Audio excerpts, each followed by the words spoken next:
Well, good evening, everyone. Welcome to tonight's meeting for Wednesday, July 3rd, 2024. Ms. Wells, will you call the roll, please? Gary Gross. Jim Hall. Here. Todd Moore. Here. Christopher Ambergy. Present. Jerry Heidenreich. Here. David Cash. Stephen Wanamaker. Okay, we have 4 members present. We do have a voting quorum. Okay, thank you. Please rise for the Pledge of Allegiance. Allegiance to the flag of the United States of America and to the republic for which it stands, one nation, under God, indivisible, with liberty and justice for all.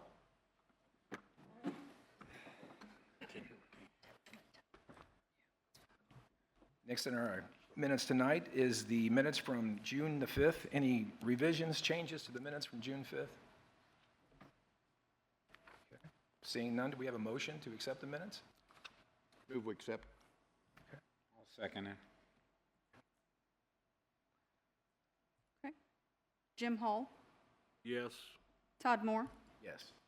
Jerry Heidenreich. Yes. Christopher Ambergy. Yes. Okay. That brings us to our first case this evening. Before we get started, we'll need to swear in Ms. Wells and others. Swear the testimony you're about to give to the board is the truth, the whole truth, nothing but the truth, so help you God. This is variance case 524, a request by applicant Ed Horton on behalf of TZ Containers for approval of a use variance for the property located at 2651 South Brill Boulevard. Ms. Wells, I'll let you take the case from here. Okay, so as I said a little bit previously, please bear with us this evening. We've obviously had a shift in staff. James Metz is no longer with the City of Middletown. I am stepping in for tonight's meeting as the department director. With me is Jacob Schulte, who is the program manager for economic development. He will be kind of shadowing and helping with this evening's meeting in preparation to potentially step in as the new staff liaison as we move forward. This PowerPoint presentation and the cases up to this date have been handled by Mr. Metz, so these documents were prepared by him. We also have a couple of other staff members here present who have been involved in some of these cases, so we're just going to go through the slides and we'll work our way through it. So this is case number 5-24. This property is located at 2651 South Brill Boulevard. The property is currently zoned B3, which is a general business district. The variance that's being requested is to allow this property to be used for light industrial, where the Middletown Development Code prohibits industrial uses in this district. This neighborhood is in close proximity to a residential neighborhood. It directly abuts an R4 neighborhood to the east. The purpose of the B3 General Business District is to provide for intense commercial and office developments in close proximity to the interstate and high-volume streets that provide needed goods and services to residents of the city, region, and beyond. Such a district is most appropriately located adjacent to freeway interchanges and along major streets. So this is the zoning map that you're looking at. I-2 is across the street, which is the Cliffs property. You have this strip of B3 and then the R4 to the east. Staff analysis per chapter 1204.08, permitted principal uses. Industrial uses are not permitted within the B3 zoning district. The Development Code Administrator can determine that a proposed use is substantially similar to one that is permitted with standards conditionally permitted or prohibited in Table 1204-3, based on that use's activities, characters, or similarity to other existing uses within the city. So what you're looking at here is actually a screenshot of Table 1204-3, which shows that those kinds of industrial uses are prohibited in this district. On September 29, 2023, the City of Middletown was informed by Butler County EMA and OEPA emergency response to an illicit discharge into the north branch of Dix Creek. On October 3rd, the city met on site with OEPA, Division of Surface Water, and OEPA Hazardous Waste Program. Both departments issued notices of violations and sent letters to the tenant and the property owner at that time. On October 4th, the City Public Works Department met with the Sewer Department to complete a dye test On the indoor and outdoor potential discharge locations, it was determined that the toilets in that area flowed to the sump pit in the middle of the room, and it was being utilized to clean out totes as well. It was verified that dedicated, motivated, and Hilt golf cart sanitary lines were tied in separately. On October 10th, 2023, TZ Containers applied for a certificate of zoning compliance and certificate of occupancy with the City of Middletown. And on October 24th, the City of Middletown requested that the Ohio EPA Hazardous Waste Department forward its reinspection dates and notices of violation as documentation. This is a very detailed history that Mr. Metz put together for us. On October 27th, the City of Middletown received a copy of the notice of violation from the Ohio EPA Surface Water Division. The letter requested industrial permit coverage and the development and submission of a stormwater pollution prevention plan, or a SWIP, and for the tenant to submit a notice of intent to obtain industrial stormwater permit coverage. On February 15th of this year, 2024, the City of Middletown denied the certificate of zoning compliance for TZ Containers at the 2651 South Braille Boulevard location. On April 3rd, Zach Ball, on behalf of TC Containers, applied for a use variance for industrial use that's not permitted in this B3 district, as well as a conditional use application for outdoor storage on the premises. On May the 2nd, Zach Ball, on behalf of TZ Containers, requested a motion to continue for the use variance and for the conditional use application for outdoor storage. On June 5th, Zach Ball of TZ Containers withdrew his request for a use variance for the industrial use in the B3. However, he did not withdraw the conditional use application that is still pending before the Planning Commission. On June 12th, 2024, Ed Horton, who is the agent for the LLC that owns the building, the owner, submitted a separate request for this use variance, which is being heard by the board tonight, for industrial use not permitted in the B3 district. So what you have here that you have in your staff packets are documentation from the Ohio Environmental Protection Agency for their official response, their notice and stop work orders. This is a copy of the certificate of zoning compliance application that was received by Mr. Ball for the use at the property. This is the official denial of that certificate of zoning compliance because the use isn't permitted in this district, and so we had no choice but to deny the application. Additional letters from the Ohio EPA. Utility base map showing the location of the property and where the lines and catch basins are.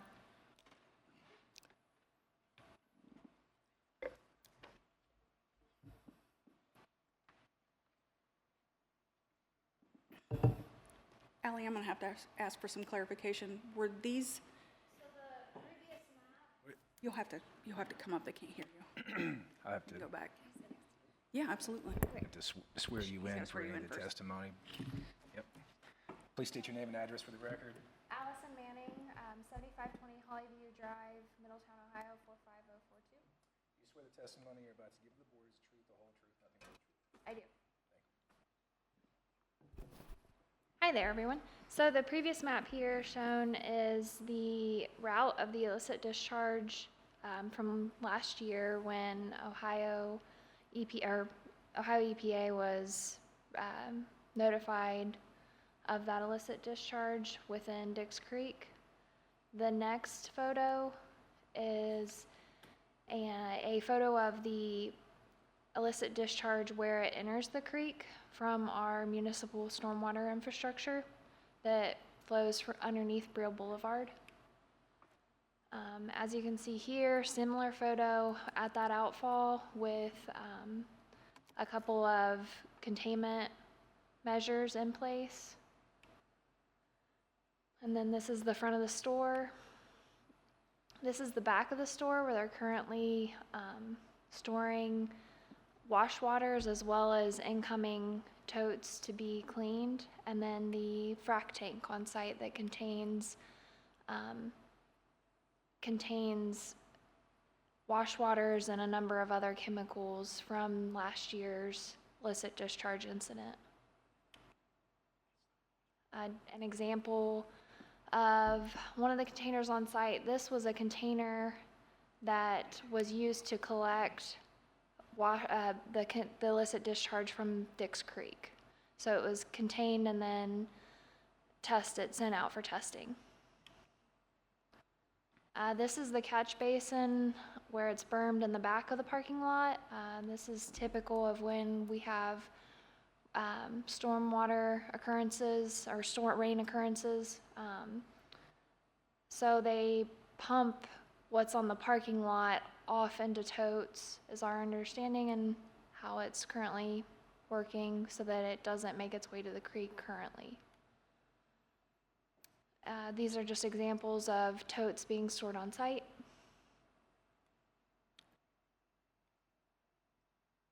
Just current and existing site conditions. Neighboring residential. And then to continue the staff analysis, per the Middletown Development Code, the requirement for legal notice for variance requests, meeting notice letters for the proposed variance were sent to all property owners contiguous and directly across the street or public right-of-way, and all comments were forwarded to the Board of Zoning Appeals.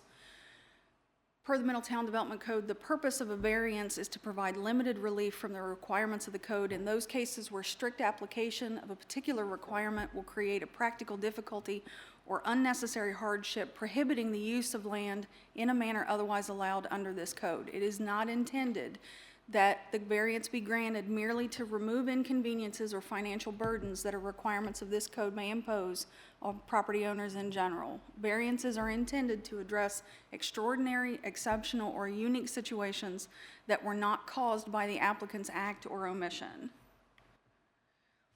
The criteria for the use variance is here on the board.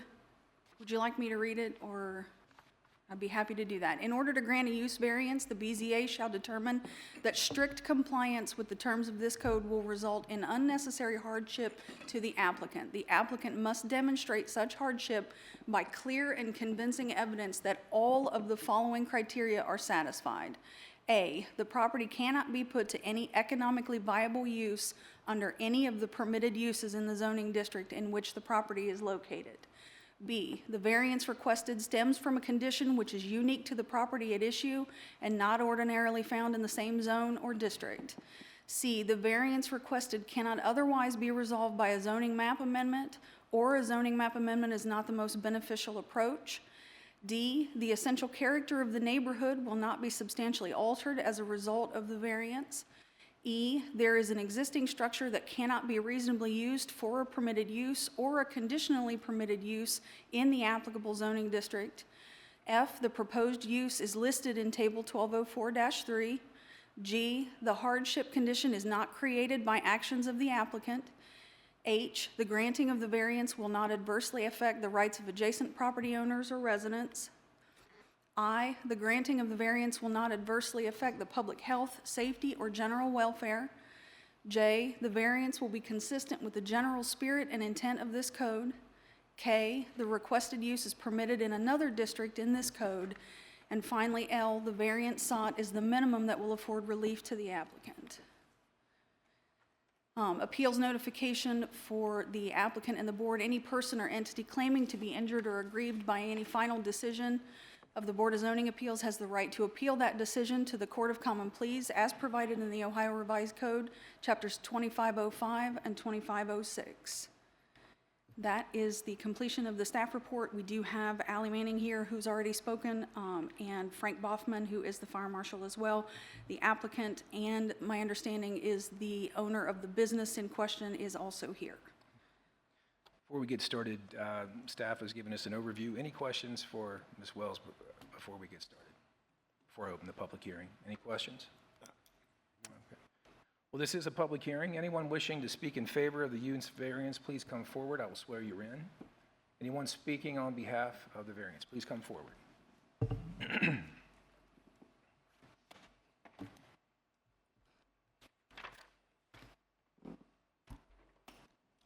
Good evening, sir.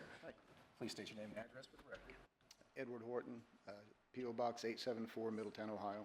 Thank you. You swear the testimony you're about to give to the board is the truth, the whole truth, nothing but the truth, so help you God. Yes, I do. Thank you. Is that mic on? Yeah, you might want to test the microphone, please, just see the Is that, Not sure if you can hear him out there at all, or, we're gonna try to get you taken Okay. care of here, so. should I wait or start? Are you able to hear him out there? I know that we can't hear him Not very well up particularly, here. no. If you don't care, could you step to the end of the the dais here, and we'll get you a mic that works? Yeah. Testing 1, 2. Testing. Perfect. All right. Actually, I think I'd prefer to stand if that's okay. No problem, yeah. My name is Edward Horton, and I own the building in question at 2651 South Brill Boulevard through a company called Winchester Clark LLC. And we are here this evening to ask you for a zoning variance to allow TZ Containers to continue operating in the building on Brill Boulevard. But before we proceed, I just wanted to give you a brief background on how we got to this point so that you can make an informed decision. So I started a packaging company in 2005 in a small 6,000 square foot building out in Madison Township. We continued to grow over the course of the next few years, increased in size of the building. We moved to 2 or 3 buildings, ended up at Hook Drive, 1320 Hook Drive in the city, in a 10,000 square foot building, and then just a couple of years later across the street at a 24,000 square foot building at 1301 Hook Drive. We continued to grow, and I started to see the need to purchase my own building. So in 2019, I made that decision that we would need to buy our own building. So I purchased the building on the real property in December 2019 with the intention of operating my business and secondarily as an investment for future retirement income. However, in early 2020, as we all know, the pandemic hit, and by the end of February of that year, my business had started to decline, and it got to the point that it was inevitable that I would need to close. Even though I didn't plan to work until I was age 70, I was at a normal retirement age at the time, but was experiencing some health issues. I didn't have the energy to try to rebuild my business at that point, so I started to look at other options. So I ended up renting the building to Hilt Custom Golf Carts. You may be familiar with them or heard of them. They rented the building from us, and I thought this would be a great fit for us. That relationship quickly deteriorated. They got to the point where they wouldn't pay the rent on time. They missed several payments, or they would issue partial payments. Several of their checks bounced. It got to the point where my bank wouldn't even accept their checks. I had to go take his check to his bank, cash it, and then take the cash to my bank to deposit it. It was a bad situation. He also wouldn't abide by terms of the contract, including keeping the property cleaned up, maintaining the mechanical systems and those types of things. And I ultimately ended up evicting Hilt after a lengthy legal battle that's still continuing to this day. So one of the provisions of that contract with Hilt was that they could sublet, but that would be only with my written approval. Well, right off the bat, they violated that within the first 6 months. They started renting to other people and not telling me about it. And I can recall at least 5 instances of Hilt subletting portions of the property, and in each case, Hilt's owner portrayed himself as the owner of the real property, even though he wasn't, obviously. And he did that on many occasions, not only to the subletters, but anybody that he came in contact with, he told him that he owned the building. So ultimately, Hilt ended up subletting to TZ Containers, obviously without my permission, and portrayed himself as the owner to Zach. He was told that he could move in, that all the permits were taken care of by Hilt as the owner, which he was not, and he could start working right away. Zach had no reason not to believe him, and I became aware of TZ Containers' presence shortly before the incident with the EPA situation arose, and advised Zach that I was the owner of the building, not Hilt, and he was obviously pretty surprised about that. So it's apparent that TZ Containers is not trying to circumvent the rules or sneak in the back door. They were misled by the owner of Hilt. And that's how TZ Containers ended up in there. Zach was willing, when I evicted Hilt Containers, Zach was willing to pick up, or actually start a new lease and continue operating in the building. And obviously we started having all these problems without, not being in a good situation where we knew what was going on. So that's how TZ Containers ended up in the building. Now, addressing the EPA situation, I'm not an expert on those matters, so I'll leave that to Mitch George. He's here tonight. He's an EPA or an environmental expert. He's going to address you and say a few words. But what I can tell you is that as soon as Zach was informed that he was in violation of the City of Middletown rules, he took immediate action. He filed for an occupancy permit, and he also took full responsibility for the contamination and worked closely with the EPA to rectify the situation. Did everything he could to try to make things right. And Mitch will give you full details on where that stands at this point in time.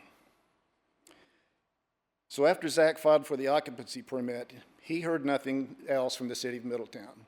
Now, I know we had on the screen that there were denial forms that were, maybe they were mailed, I don't know. They never got to Zach, they never got to me. We were completely unaware of the denial. The only thing that he did get was a note from the City of Middletown, and if I may take a couple of seconds to read that.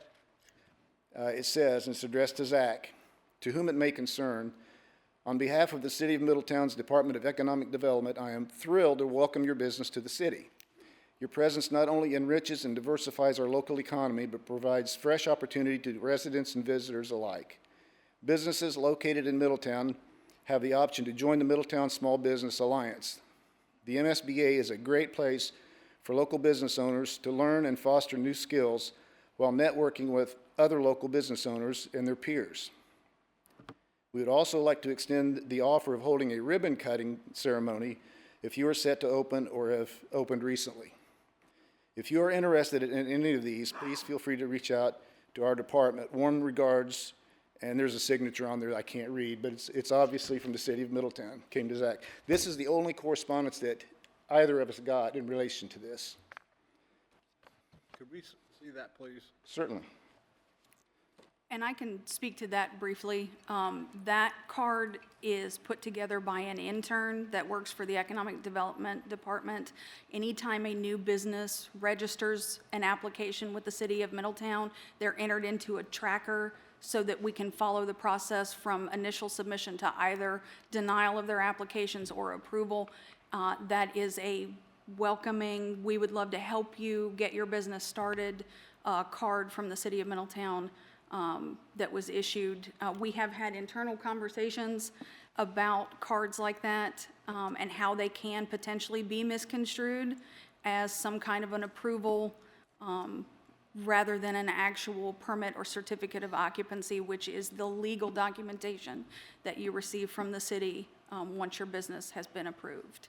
So that has been addressed, and those cards are not going out to unapproved businesses in the manner that they were in this case, unfortunately. And we understand that now, but at the time, obviously, I mean, if you look at that and you hadn't heard anything else from the city, you would take that, at least I would have, as a, you know, we're good to go, we're free to operate and everything's fine.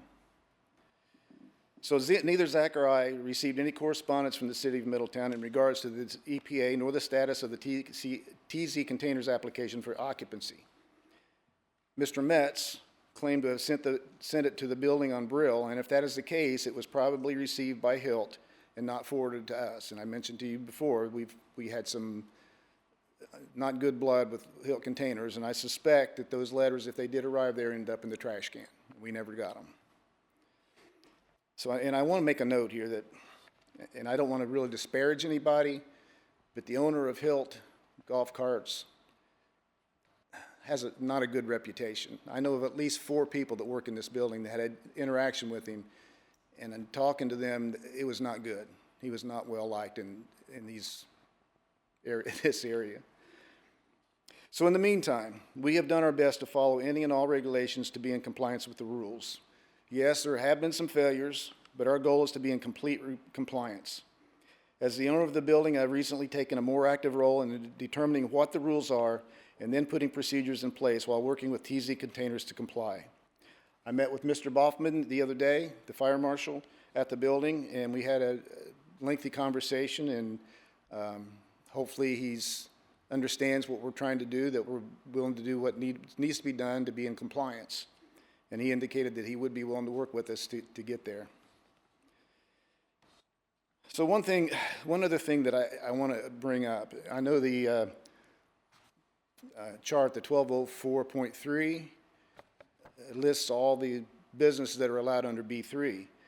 But when you look at what TZ Containers actually does, they get totes that basically are empty totes. They have food grade products that have been used out of them. They wash them out with soap and water, basically Dawn detergent and Zep. That's what they use. Nothing hazardous, nothing that's going to harm anybody. So I look at that and I wonder why we're even looking at a variance. I don't know where that came from or why anybody was told that there would need to be a variance. If you look on further down the chart on that form, the use type B3 allows for a vehicle washing establishment. It's permitted with standards. In other words, a car wash. So I think the totes that are reconditioned by TZ Containers basically are all non-hazardous food grade materials and are cleaned using, as I mentioned, Dawn dishwashing detergent and Zep cleaners. And I would think that that would be much less hazardous than what you'd get off of a car that's been on a filthy highway. I got a question. Yes, sir. If it's not hazardous material, why were the containers placarded with a flammable combustible? Well, that's a good question. I had the same question myself. Mr. George will address that when he talks to you. There's reasons that those are on there. It's not because it's hazardous. So, sir, I think at the last meeting you asked, how many trips to the plate do we get? And the answer to that, it's only one, and that's today. No, the answer, according to council, which I go with, as many as you need. Okay, well, hopefully we can get this resolved tonight. And I think somebody else made the comment that it sounds like we were just doing delay tactics to just put things off and keep operating that, and that's not true. In fact, we were not delaying, but rather all the information, we were trying to gather all the information that was available. And so we didn't have all the information available at the time. And I think when Mitch gives his presentation, that I think he's got everything that he needs to get that information out to you. So, and one other thing I'd like to say, over the last couple of months, and in the presentation, some of the slides that were there had been quite a bit of misinformation put out there regarding that situation. There's a lot of misrepresentations and some actual falsehoods. Some of the things that were set up on there are just absolutely not true. Those things need to be addressed. So at this time, I'll just wrap it up and have Mr. George come up and discuss the facts and the current status. And after you hear all the facts, I hope you will allow us, TZ Containers, to continue to operate in the city of Middletown. Do you have any questions for me? I have one. When you purchased the building, when did you purchase it? December of 2019. Were you aware of how the building was zoned at that time? Yes. So you know it was a B3. Well, yeah, general business, I mean, it's pretty vague in that description of what B3 really means. Okay, I mean, you can interpret it a lot of ways based on what the activity actually is. Okay, thank you. So, anything else? You made mention of falsehoods. Could you show us what? There's a statement up there that said that the restrooms empty directly into the same pit that they're using to wash out the totes. That is absolutely not true. That is absolutely not true. Mr. Horton, I had a question about the application you submitted. You mentioned that you believed that this was an extraordinary situation. I just wanted you to clarify what you meant by that. This is what you submitted for the use variance itself. A couple of the questions that were there, you made reference to, you believed it was no longer, it no longer fits a B3 zoning, and you also stated that you thought it was an extraordinary situation.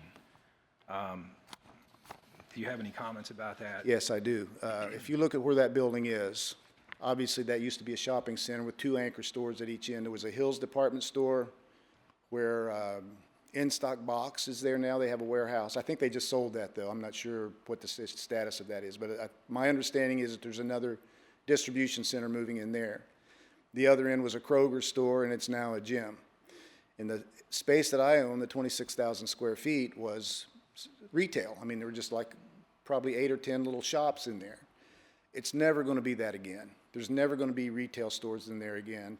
I mean, you just think about it. The city of Middletown, and I don't mean anything negative about this, the city of Middletown is going to concentrate on the Renaissance project that's going on out there, town mall redevelopment, downtown development. Nobody's going to South Brill Boulevard. There's just not going to be any kind of businesses like that that are going to move in there. I mean, maybe a plumbing service or a electrical service, but there's not going to be any retail in there ever again. It is what it is at this point.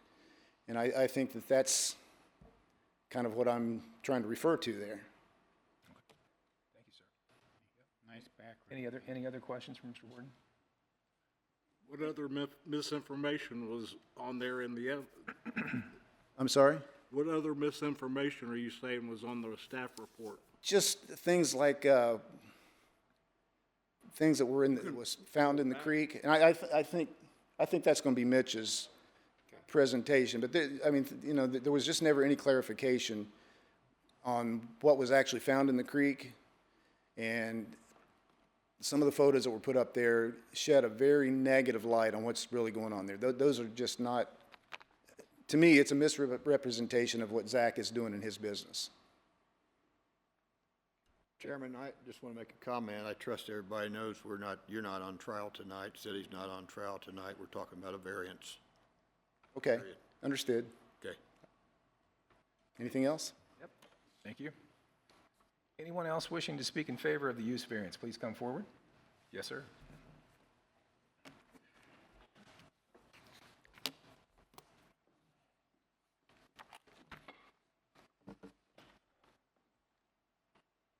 Please state your name and address for the record. Mitch George, 322 North High Street, Yellow Springs, Ohio. You swear the testimony you're about to give the board is the truth, the whole truth, nothing but the truth. I do. I'm going to sit, if that's all right. We've got a lot to cover.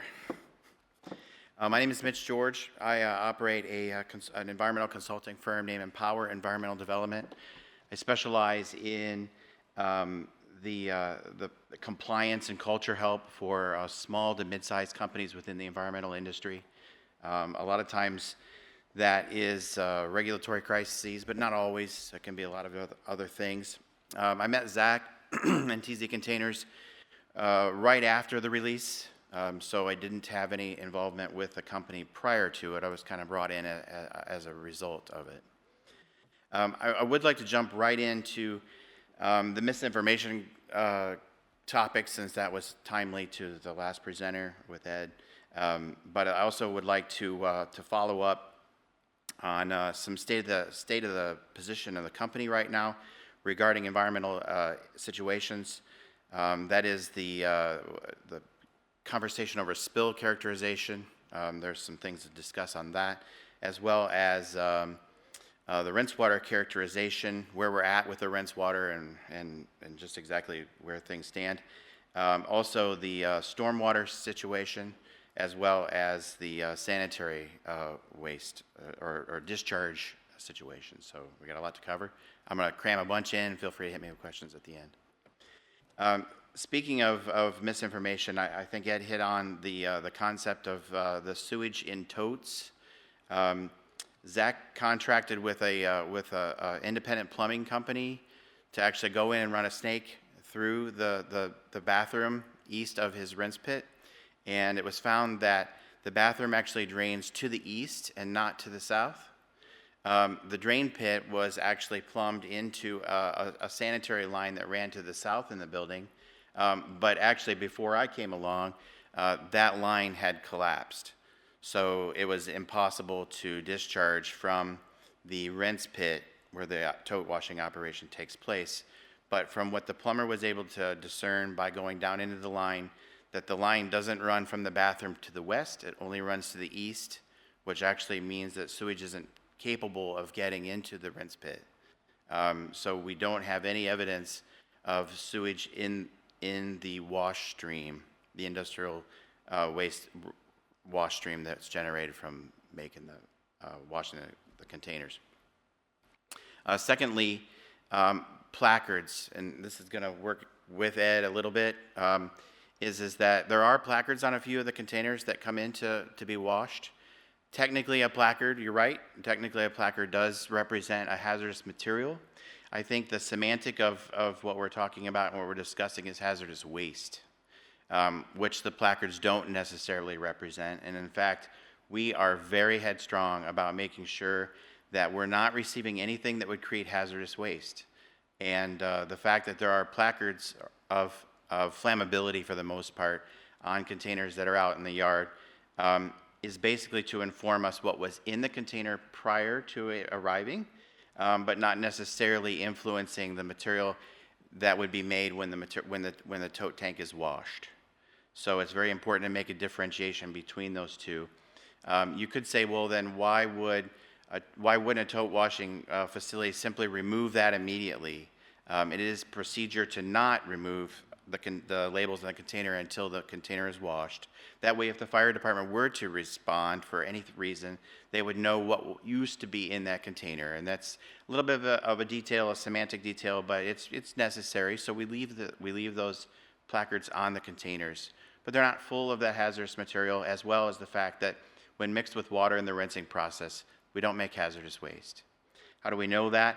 Well, we did a waste characterization campaign around the first of the year, at the end of the fourth quarter last year, to run what is called the TCLP test. It's the benchmark test that the U.S. EPA uses to determine hazardous or non-hazardous waste characterization. And our samples came back flat out non-hazardous. So we're confident that the material that is in those totes of rinse water is non-hazardous waste, and in fact, non-hazardous even from a DOT and a placarding standpoint. Doesn't necessarily mean that what came in might have been an empty tote that contained a hazardous material, but what is washed and what is stored on site is not hazardous materials or hazardous waste, and we have evidence of that. Can I ask you a question? Sure. I wanted you to get through your presentation before I started asking you questions. But Oh, no, it's okay. We can I dialogue. wanted to ask you this. Now, do you disagree with the Ohio EPA when they talk about the pollutant itself? Are you arguing that the pollutant is not an industrial type pollutant?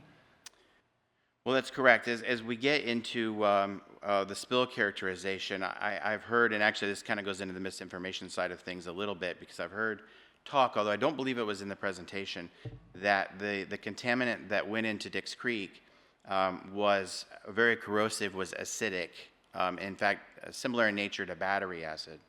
Well, in fact, I believe the presentation or something we received by email from the city actually contains analysis run by a third party, actually one of the disposal vendors from the response, a company named Valdecor.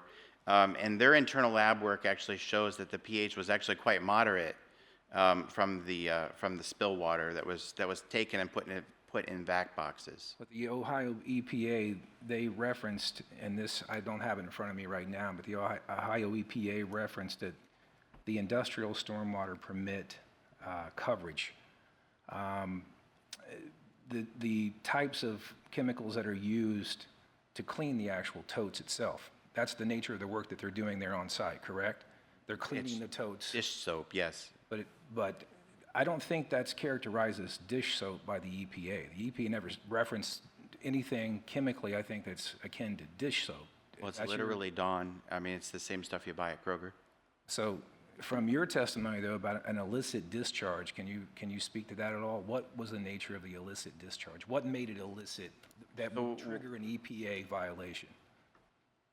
The fact that it was not characterized when it was discharged. Say that again. It was the waste, Zach's rinse water was not characterized as a waste, meaning it hadn't been tested by the TCLP test prior to its release. So as a result, the Ohio EPA immediately runs to the conclusion that the material is a hazardous waste. And in fact, he was given a US EPA ID number as if he was a large quantity generator of hazardous waste, because it's a default of the agency to consider everything guilty until proven innocent, from the standpoint that if something is released from a process, it's considered it could be potentially hazardous. And we had to debunk that. And in fact, we did debunk that by running the TCLP, getting the clean result, and presenting it back to OEPA. And that is, in fact, the end of the notice of violation dated October 23rd. We have an exoneration letter, actually, from the Ohio EPA stating that that portion of the case was closed, that we had characterized the waste properly, that it was ultimately non-hazardous, and that we were kind of off the hook from that standpoint. Just one other question, and I want you to get through your presentation. No, sure, it's fine. In the Ohio EPA memo as well, it talked about it was a petroleum-based substance. This is inside the tote, and they referred to that also as a pollutant. Can you speak to that? Certainly. You know, I think the general consensus at the time of the release for TZ containers is that the vast majority of the material coming in what we call heels, which is a little bit at the bottom of a tote that comes in when a tote is ready to be cleaned. The EPA regulation on that heel is that Zach's not allowed to clean that tote as a tote washer. What is the? Let me get to that. in that, yeah. Let me get to that. He's not allowed to wash that tote as long as if the level of that tote is over 1 inch. That he would be a waste processor if he were to do that, so he doesn't do that. At the time of the incident, TZ Container was washing mostly food grade materials. So we kind of stand behind that. The company has evolved and gotten into more industrial type of totes. There's no doubt about that. It's still a very large majority of industrial or food grade materials that are being washed, but there's more of a mix now. We can't actually know what got off that property at that day in, what was it, October, I believe, or maybe prior to that, just slightly prior to that. We can't actually know. What we can surmise is that the load of material on that site at the time was mostly food grade. There could be oils in the food grade realm, right? We're all aware of that. I mean, obviously cooking oils, sugars, molasses, other types of materials that are light end hydrocarbon chains that sit on top of water. They could be present and they would float, they would make a sheen, they would do a lot of the things that petroleum hydrocarbon lubricant oils do as well. I can't sit here and tell you for sure that there were no lubricant oils in the mix at the time. I can tell you that it's very likely that they were a high minority, that they were almost not present, or maybe in fact possibly not present, but I can't say for sure. What I can say is that the material that would have caused the sheen, and I believe we've seen somewhere over the course of this presentation, pictures of the sheen on Dix Creek at the time. That could be cooking oil, it could be sugar oil, it could be some mix of all of the above. It could potentially be petroleum oil. It's possible, but unlikely. So does that answer your question all right? As a substance, when you talk about a food grade material, and he's cleaning food grade materials on this site, would you characterize those food grade materials as an industrial use? Is it an industrial chemical that would be used on? No. So what's inside those totes would not be classified as an industrial pollutant? At the time, the majority of totes on the lot would have had heels of not industrial pollutants. Well, what about now? Now it might be a little bit higher concentration of materials in that heel that are. I think we've noticed we've touched the 50-50 line probably of 50% food grade and a 50% totes that were used in an industrial process. Again, though, we're just talking about the heel, a very, very small amount at the bottom of a tote. If a tote comes in that has a little more than a very small amount, i.e. greater than an inch, those containers are turned around and sent back to the client. So it's very important to know. We live by that every day because a tote cleaning facility can become a waste handler if they take containers that hold over 1 inch. That's very important. When don't have the permits or the zoning or anything to be a waste handler. We're definitely not a waste handler. So, got it? I think we hit a bunch of my bullets there as we go through. Tote rinse water has also not gone to sanitary, as it turns out, as well. Fortunately or unfortunately, depending on how you look at it, the sanitary line was collapsed running south from the rinse pit. So that's interesting because it caused a bottleneck from the standpoint that at the time Zach was unable to discharge to the West Middletown POTW because of logistics more than anything else. Not a permission issue, more of a logistics. What does that mean? So, West Middletown, publicly owned treatment works. It's the sewage plant, the sewage treatment plant. So to this day, TZ Container has not treated or discharged anything to the sanitary sewer.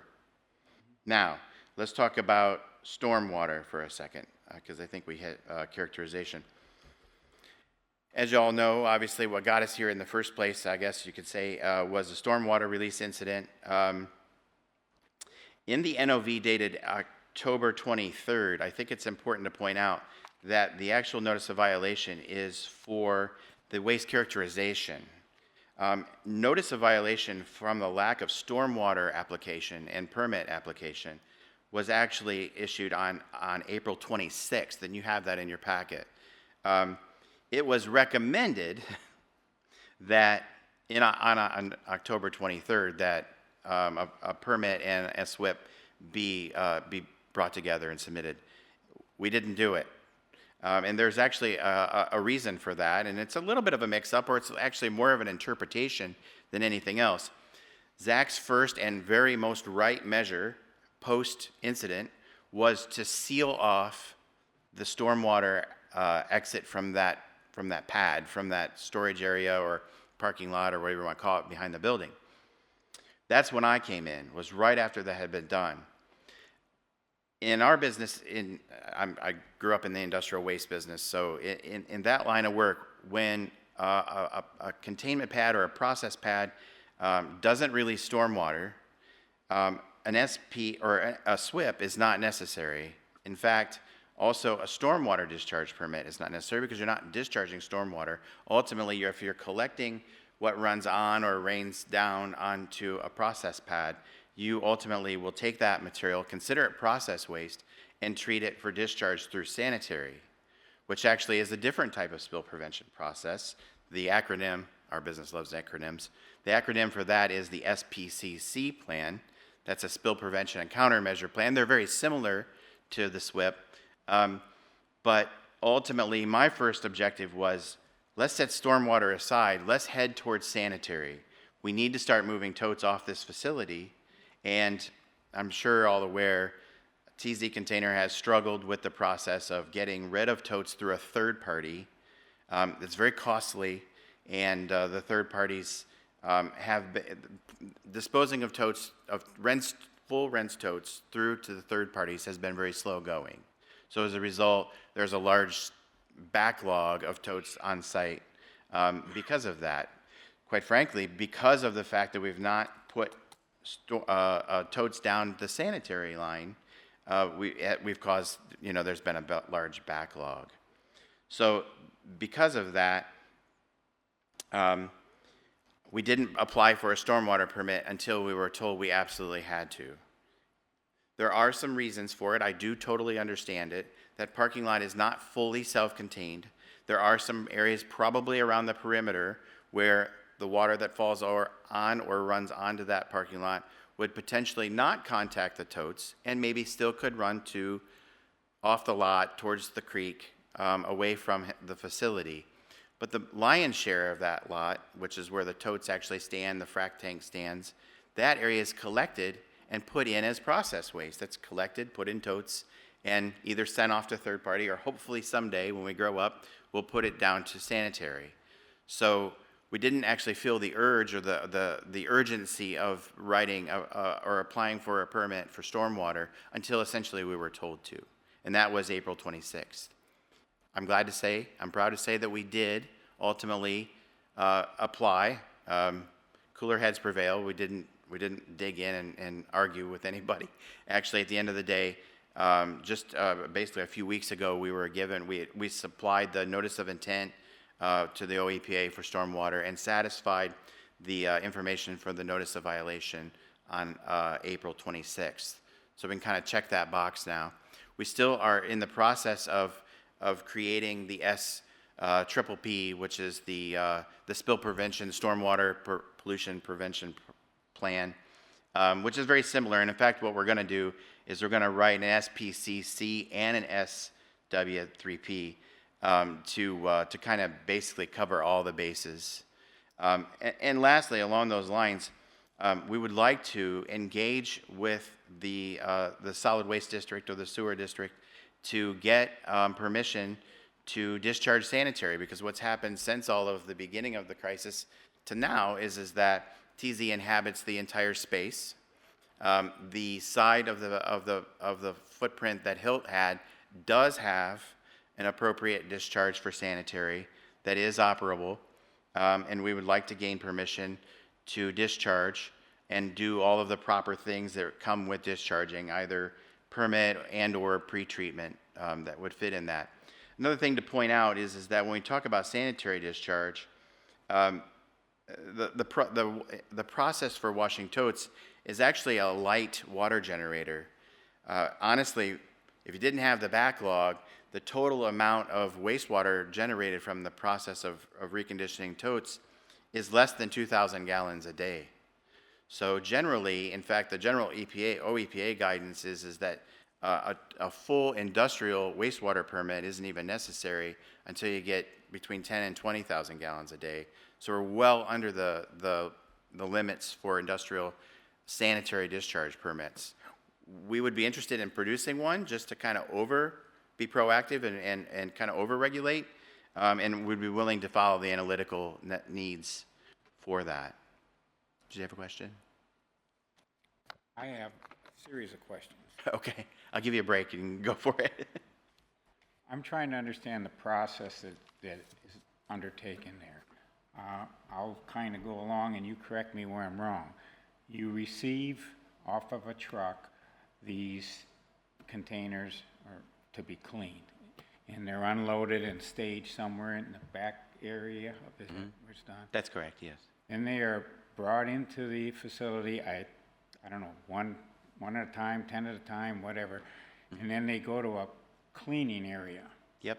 After they find out that there's only less than an inch of materials in and all that type of thing. Correct. What type of equipment do they use to clean it? Basically a pressure washer. Not a whole lot more sophisticated than you'd buy at a department store and use at home on your driveway or on your vinyl siding or whatever. So, just looking at the pictures, there's a hole in the containers that come in. They somehow put a nozzle in there. Yep. Blast water in, and then it's drained out by tipping the container over, Yep. basically. And how do they measure when it's clean? That would be a question more for Zach. That is kind of his professional expertise as far as. But I mean, it's usually visibly obvious that the material is that the soapy water that you've added by means of pressure to the tote is coming out pure and clean. This might be for Zach too. Is there the employees that are doing this work? Do they have what kind of protection at all as far as performing the work so they don't get blasted? Right. They wear what we call level D part PPE, and that would be safety glasses, face shields when necessary, gloves, long sleeve shirts. And do they have like eye washes or something around the area? I believe there's an eye wash, although yes. Again, that would be more of a question for Zach. Okay, and then after the thing is cleaned, is it dried at all? Or Yes, there's again kind of a slightly more capable hair dryer that you put down into the container that blows air through it and kind of allows it to evaporate more quickly. okay, and then so there's really no vapors that come out of this process at all. Do they use hot water when they clean it? It's warm water, yes. I mean, Are the vapors contained when they start blasting these things out, or how do no, they? there's not. There's actually not a vapor control unit to the facility. Actually, as it turns out, I have a few tote washer clients. Happens to be a niche, I guess, that I've kind of developed, and not quite honestly, none of them do. I made a comment the other day to another client of mine in Indiana who's washing totes that we should in fact pass on a heavy industrial like odor mercaptan, the type of material that's put in natural gas in a concentrated form, And I said we should punt and not take that material. And I had made a comment that that client should find an air-controlled tow washing facility, and the owner of my client laughed and said, "Good luck with that." I don't know of any, unfortunately. That is. Okay, and then the disposal of or you said you're having trouble getting rid of the totes. Why don't the people that you pick them up from take them back if they're cleaned properly? Well, they do take the cleaned totes back. It's the rinse water that is generated from the process of cleaning their totes that is ultimately held in totes. It wouldn't have to be. You could put tanks in. But obviously there's a lot of totes laying around a tote cleaning facility, so they end up becoming the receptacles of the rinse-ate water. The idea of charging a client who's shipping totes to be washed for the rinse water is something that I don't know anybody in the industry to do. It's really, that disposal is just a piece of the overhead of, cost of goods of running the business, essentially. Well, okay, maybe I didn't ask my question. I see these containers all cleaned up and all that, and you can't seem to dispose of them back to somebody that can use them. I imagine they cost quite a bit to create these things. So there's got to be some value in those things. And There is. Once they're cleaned, that's the business model at TZ. The cleaned totes are resold to other people in the market. Sometimes they're the people who sent them to them. okay, Other times they're other clients for other uses. okay. It just happens that a few hundred totes that didn't get bought are being used to hold the rinse water that we've got on site right now. Okay, I thank you for the background, but both you gentlemen have brought to us today. That's very informative. And I think the history of that, you guys are getting a handle on. I do have a question, what sort of measurements are you using as you start expanding your business and bringing in more additional totes? That from a testing standpoint, I am concerned by the placards on the totes, and Sure. apparently you're saying you're seeing more and more of those things. That's correct. And actually, that's a role that I play as a consultant. I have been, throughout my career, a manager of hazardous waste, in fact, high hazardous and hazardous waste, for many years. And actually, at my last stop and a couple stops ago, acted as a waste approvals manager for hazardous waste RCRA Part B facilities. So I have a knack at reviewing material safety data sheets. That's the old-fashioned term I still like. Safety data sheets, SDS is the modern term. They're finally unified UN, so they're supposed to be all the same format, if you will, which makes reviewing a little easier. I'm good at it. I have a background in chemistry. I have done waste approvals for industrial hazardous waste facilities for many years. So I am officially the SDS reviewer for TZ Containers and a couple other tote washing companies throughout the Midwest. So they come across my desk, and I basically give them a commentary. So if they're totally compatible with the rinse stream, then they get, approved.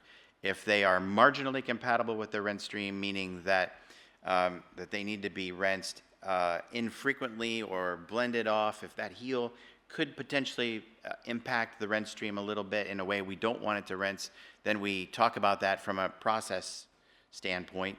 And then obviously I keep away the bad players that would either react or, make the rinse stream hazardous in some way that we don't want to manage or deal with. Okay, thank you. Lastly, and one thing I kind of skipped over on spill characterization, the analyticals that were made by the third-party contractor, Valacor, from the water that was taken from Dix Creek, ironically showed 3 different pHs, kind of high, low, and medium, if you will. There was a slightly acidic pH that had a pH of about 4.2 something, if I'm not mistaken. Just for context, battery acid has a pH of 1. There was a pH of 7, which is, as we probably know, neutral. And then there was a pH of 13, which is caustic, which is alkaline.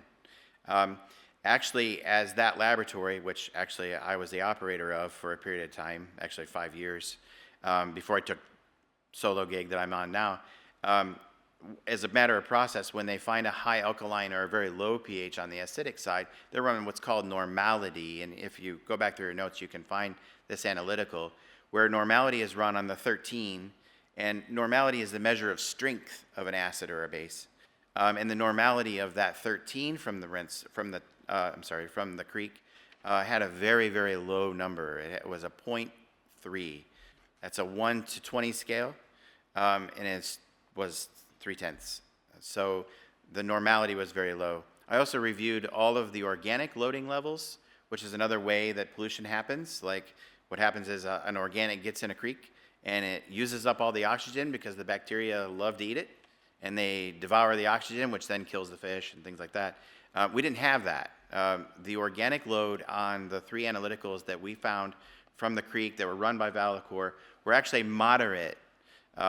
2 of them were I would consider low, and 1 of them I would consider on the kind of medium-high level. And that would be indicative of sugars or cooking oils. In fact, actually, industrial oils don't usually trigger a high organic load. They can, but they don't always. So at the end of the day, I think the level of pollution that was taken, or that Dix Creek handled and ultimately was removed from Dix Creek is very low. Also, we reviewed the metals, and because the Valacor facility had run the water discharge metals, and the only metals that showed up were the ones you would expect: iron, silicon, zinc, naturally occurring. None of the bad players that we all know from the news: lead, chromium, cadmium, those type of compounds, selenium. Those were all either 0 or tenths or 100ths of a part per million. Nothing bad got in the creek, and I want to emphasize that, quite frankly, because we're very cautious about making sure that nothing bad goes through TZ containers. Question about the materials that are stored inside the facility itself. I believe I read that there was risk of combustion. Would that be your view, that they're storing the number of units inside the facility? Does it pose any type of risk itself, where there would be any kind of combustible materials within those totes at all? No, the flammable and combustible placards that you see on the totes on the outside are the empty totes, the totes that contain less than 1 inch on them, still flying their flag from before they got emptied. After you've added a lot of rinse water and you've added a lot of soap, you've diminished the chance of flammability to 0. Any compound that would not diminish under rinsing, I would have prohibited from coming in the first place. Just one last question again. You referenced industrial type materials. Could you clarify what you mean by that? Because there are a lot of references, as you know, in the record about materials that are hazardous, yes. So these industrial type materials that you're referencing here, either materials that are used for cleaning or discharge itself, clarify that for me. Yeah, so I mean, I'm aware of a few just off the top of my head.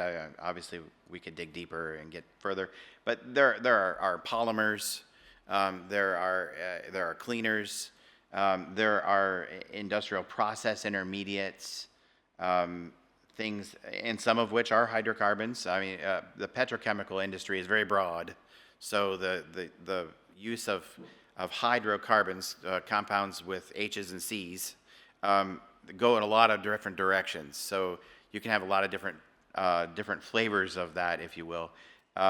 Again, though, I would look for toxicity on that to make sure that we're not taking the bad players. But it could be petrochemicals. It could be, well, and I guess within that, and obviously there's one that I can think of that's polymers. There can be adhesives. Actually, that's not an uncommon one to see. There's a lot of adhesives.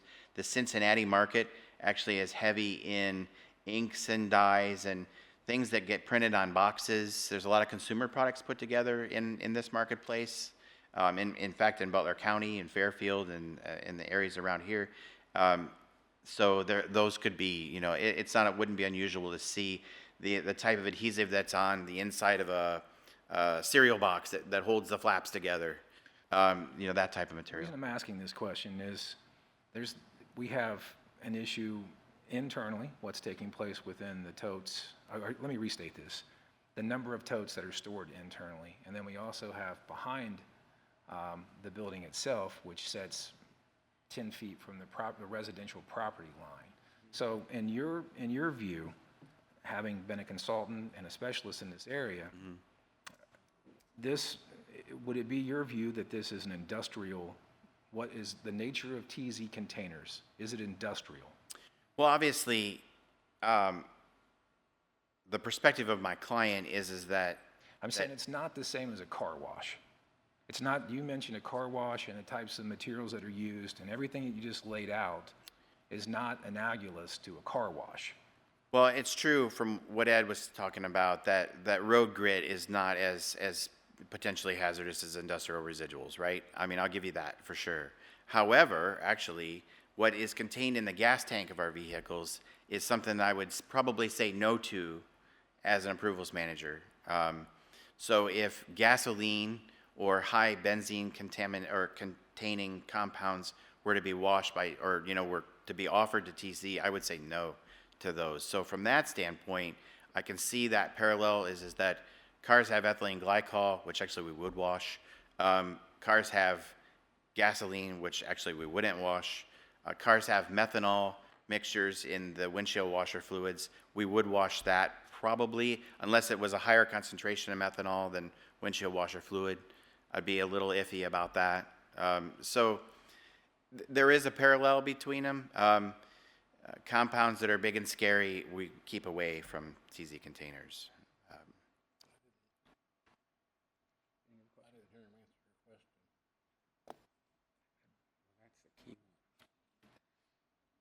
Would you like to ask?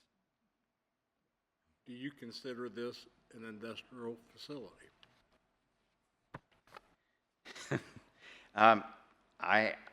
I have to side with my client on that and say that it is a general business operation. And in fact, on the stormwater permit, we didn't get an industrial stormwater permit. We got a general stormwater permit, and it was granted to us. You're retained by TZ Containers. When were you retained by them? Actually, I don't have a retainer as such. I'm an hourly at-will consultant. And when did you start that? I started that in November, I think. So you started 1 month after the fact? A few weeks after, yeah, about a month, yeah. Mhm. Okay. Any other questions? Sure. You've been too quiet.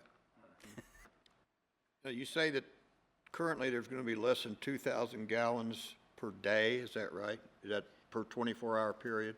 Right, that's what TZ would make in the process of washing totes. Now, we have some ground to make up for because of the fact that we've not been shipping them off-site.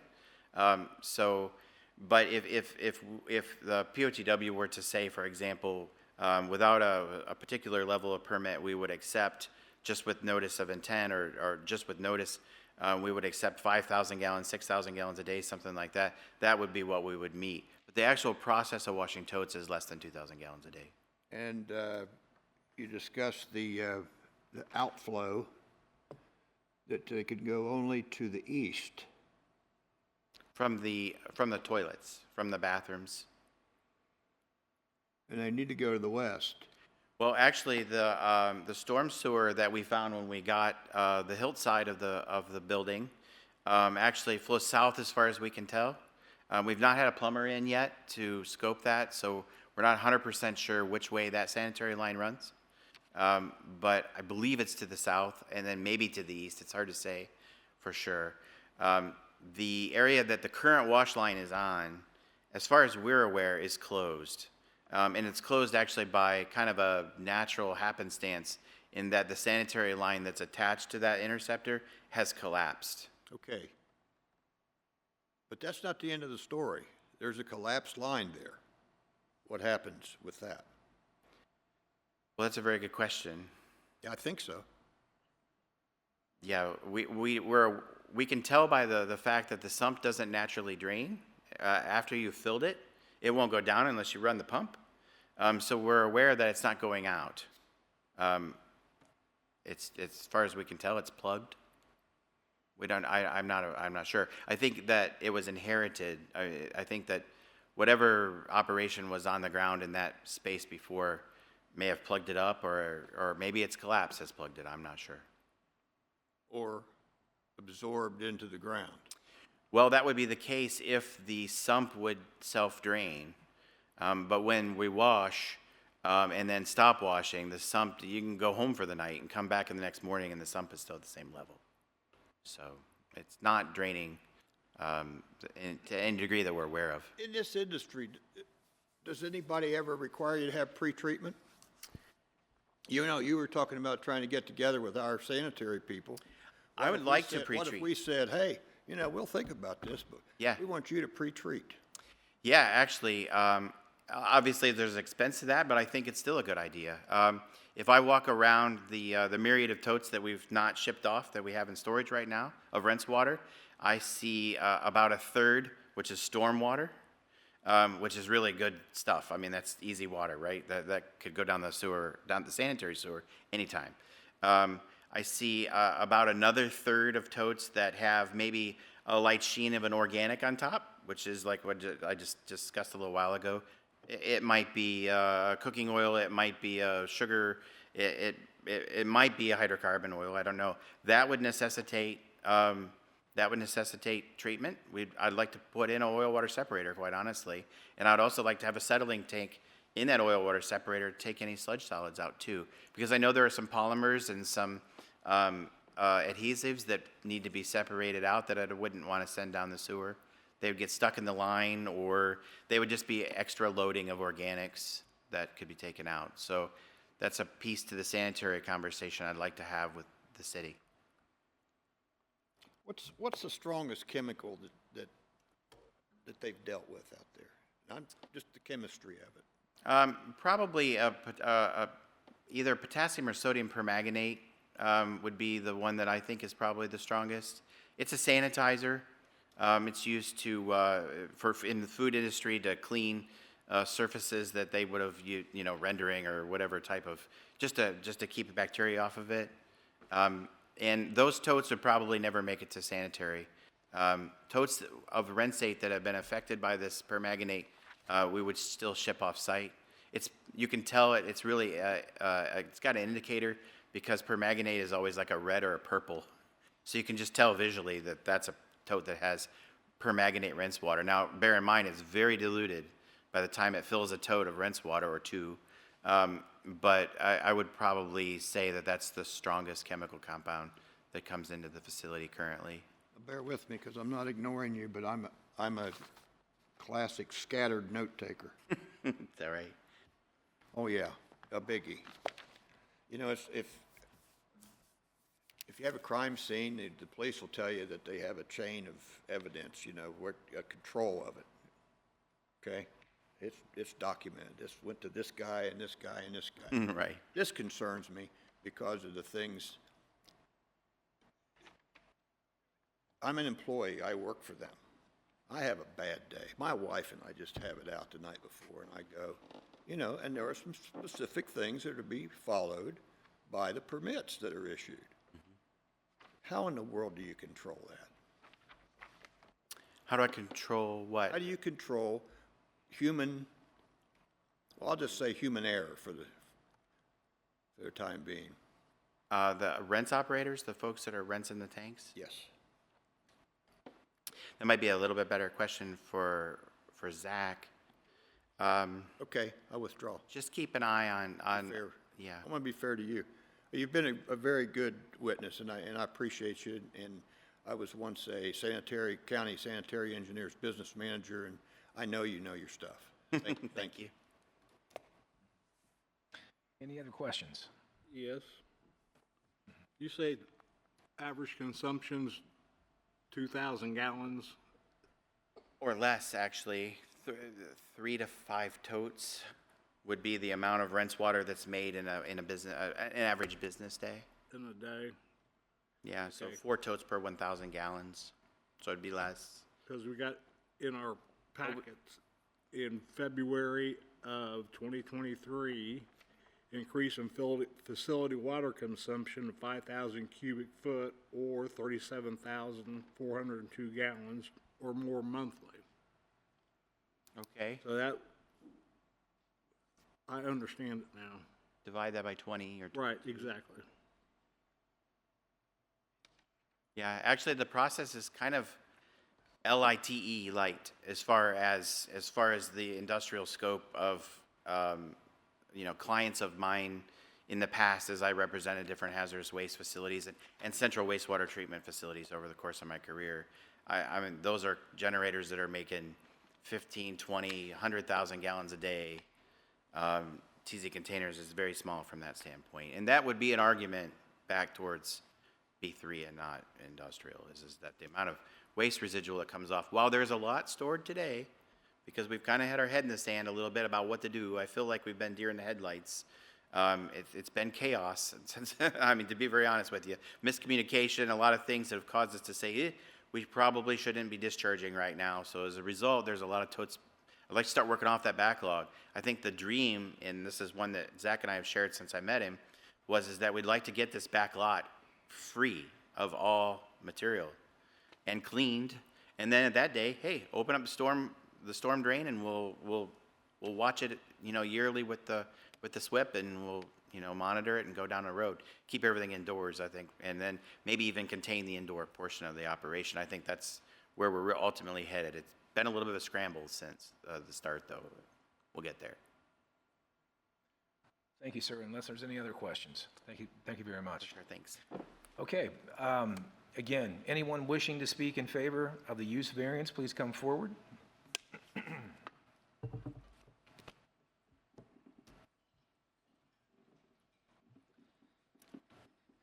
State your name and address. Zachary Ball, 7126 Canterwood Court, Mainville, Ohio, 45039. Testimony you're about to give is the truth, the whole truth, nothing but the truth. Yes. You may want to use the microphone. All right. I will start with questions from you guys. Do you have a question for me? Oh, no, I thought you were going to give us questions. Yeah, let me find them. Zach, I do have a question. So there were a number of code violations, and there were a number of these listed in the packet for us for review. Many of these have to do with, this was laid out in particular from the fire chief. Yes. So many of those code violations that were referenced, have you taken steps to look at those code violations, take steps to remedy those issues? And again, some of these, this is referring to that April 24th letter, but hopefully you've had a chance to review that for the code violations itself. Yes. Just wanted to give you an opportunity to kind of talk about those code violations and maybe whatever steps you've taken to remedy whatever was listed there. Yep, absolutely. Frank has, Mr. Boffman has stopped in numerous times, and after taking over, so having a larger building is pretty new to us, especially with the sprinkler system, and I do not. We are learning the ins and outs of where we can store totes, and so we are consistently working with the fire department to make sure that we are good, and all of those code violations from last year have been taken care of. I want to ask you a non-technical question for a moment. Yep. Well, I guess it depends on how you interpret this one, but if we look at your business itself, okay, and I think that you have a growing business. Yes. And we look at this particular location. Mm-hmm. The totes that you have stored, one of those code violations talked about the number of totes that were stored that were actually higher than the building itself. Now, I know you're taking care of those steps. Okay? Mm-hmm. You've mentioned that. But how do you address what you're proposing here as a change, a use, because it does lend itself closer, I believe, to an industrial. You're asking for industrial. But the residential property line being within 10 feet of those totes behind the facility itself, the work, the nature of the work that you're doing. Yep. Does this actually work here? What you're doing here, is it feasible to have this type of business? Absolutely. Okay. And explain that to us, why that is the case. So we truck in our totes via semi. So there's 60 totes that fit on a semi. 75 is right down the street. The corridor of South Briel is filled with semis every single day. As a matter of fact, the state troopers pull over a truck every single day in our parking lot. And it is easy access for that. I mean, we have upwards of 6 trucks that come in our facility a day. The way that we do not have a dock, which we technically don't need a dock to load these. They only weigh 110 pounds apiece. So we have a forklift that puts the totes two at a time into the truck and 2 at a time out of the truck. We have a worker that gets inside the truck and pushes the totes to the back of the truck. And the way that the area set up, the semis can do a loop, and we can load one semi, unload another. We've had semis that will sit out front and wait for us to unload or load another semi, and just keep on going. And it is close proximity to our employees. Most of them live in Westchester and Mason area. I live in Maineville, which is 10 minutes from Kings Island, so it takes me about 32 minutes to get to work, which is exactly where I want to be, 30 minutes from my house. So this is, and I've looked at other locations, and this location is perfect for us. We can continue to expand. Just like Mitch was saying, right now we have a discharge problem with our rinse aid of our totes. And last year I've spent about $75,000 through third parties to get totes taken out. So they have tanker trucks that come in. It is $1,940 to have a truck come and stick a hose in and pump 17 totes out. So it costs me more money to pump a tote out than it does for me to sell it. So it's about $108 a tote to pump out. If I continue down that road to have tankers come in and pump our totes, we will no longer be in business, because that is all that I'm paying, is for those totes to be sucked out and taken away to another discharge facility. And you spoke about growing business. We have 6 employees. I just hired a 7th employee, and in July 20th, I will be bringing on an 8th employee. And everybody is salaried. Each position is about $45,000 to $60,000 per year.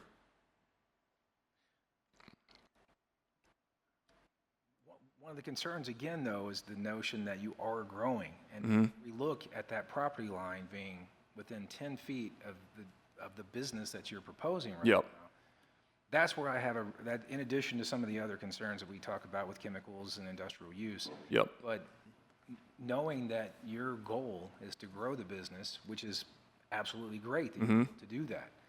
But in this particular location, that's what I'm trying to hone in on here. Because if you can project outward that you're going to expand this business another 20% from what you're doing, I'm trying to envision what that would actually look like with a property line that's so close to the actual business itself. Certainly. So I'll go back to the rinse aid again. That is my biggest problem. If we can find a way to discharge those totes, I will increase our space inside substantially. And that will bring 80 to 90 or even 100% of our totes inside, which will alleviate any problems with the neighbors. The only things that we would have back there would be semis that would be picking up. So that is the rinse aid is my absolute biggest problem in my business right now.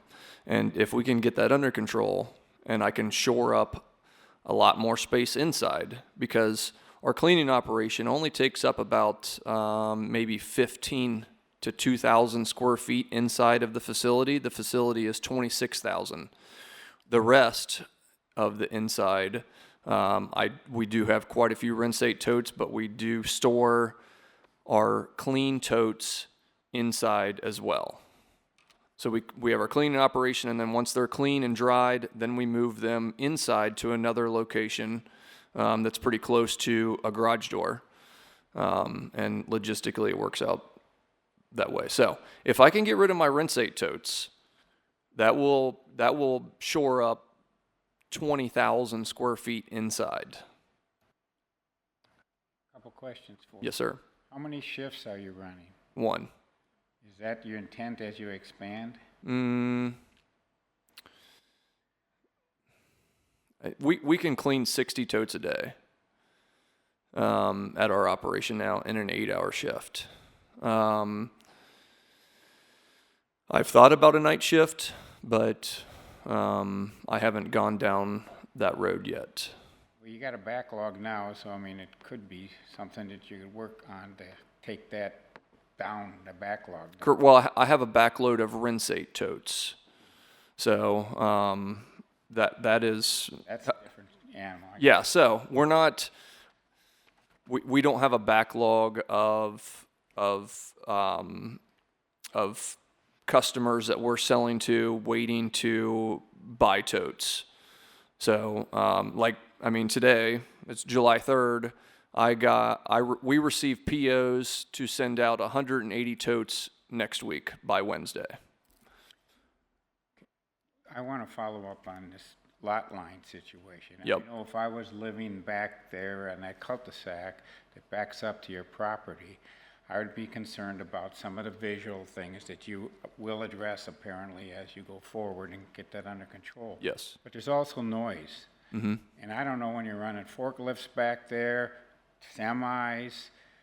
I don't know if any of the sucking out the whatever you're doing. Yep. I think there's a noise situation related to the neighbors. If I was living there, I don't know that's the case. I'm concerned about that. Mm-hmm. How do you address that type of situation? We could load in the front. We have garage doors in the front. It would just, the trucks would be moved to the front. I have 2 garage doors in the front. No, we have 1 garage door. So essentially the semis would be parked out front and we would load them out front. We do like using the back, just because it is easier. And it is it is a normal 8 to 5 operating business. The inbox location right next to me, they have semis that come in there just as frequently as we do. The inbox that is next to me, it is currently for sale, which I wanted to bring up too. I'll bring that up here in just a minute. But inbox has semis that come in and out of there as frequently as we do. But another thing that we noticed is the inbox facility is for sale, and they are advertising that as an industrial space. I don't know if you guys have seen that. So their for sale sign out front says industrial, and then the listing that is on the commercial realtor's page says that it is in an industrial site. Now, they deal with cardboard boxes, and they sell to the same customers that are buying from me. So we don't have too much of a different business besides that I clean and they sell boxes to the exact customers that I sell totes to.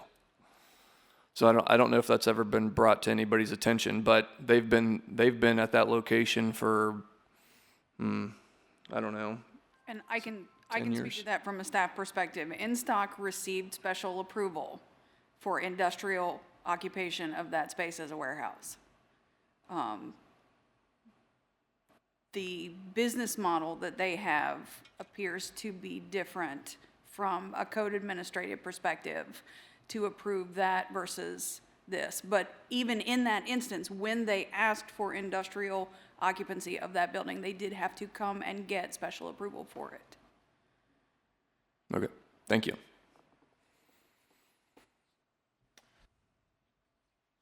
When you moved in, I understand the problems with the former tenant and everything that were in there. Did Yep. you rely on his word, or did you do your due diligence and check the zoning out on the building? I did not. I relied on his word. He had been in business there for a number of years. And when I sought his advice, when he told me that he was the owner of the building, I believed him. I mean, I didn't have any other reason not to believe him until the day that Ed and Debbie walked in and they said, "Oh, hi, I'm the owners of the building." And I said, "Huh? Well, very nice to meet you." I didn't even tell them until about a month afterwards that Hilt had told me that he owned the building, and even in the lease it said that he owned the building. And so I took his word on it, and I mean, he's an older gentleman, and I had no reason not to believe him. It is, yeah. Well, yeah.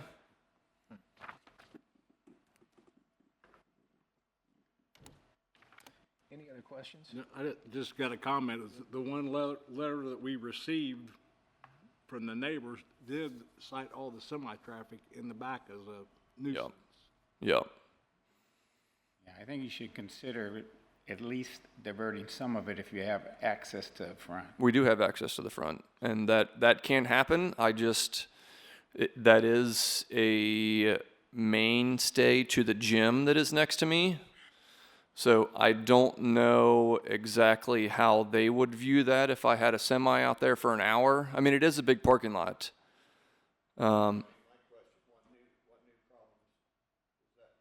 Yeah. So, but I mean, we only operate from 8 a.m. to 5 p.m. And I mean, semis are pretty loud, but yeah.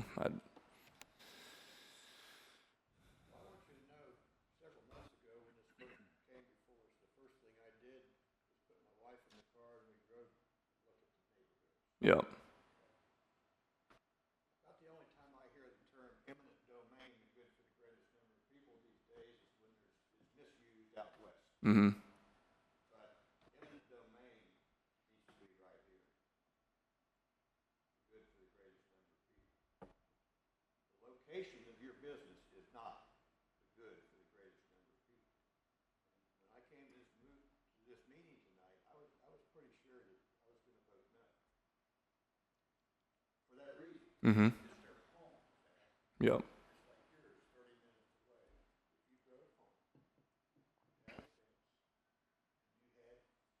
All this machinery going on.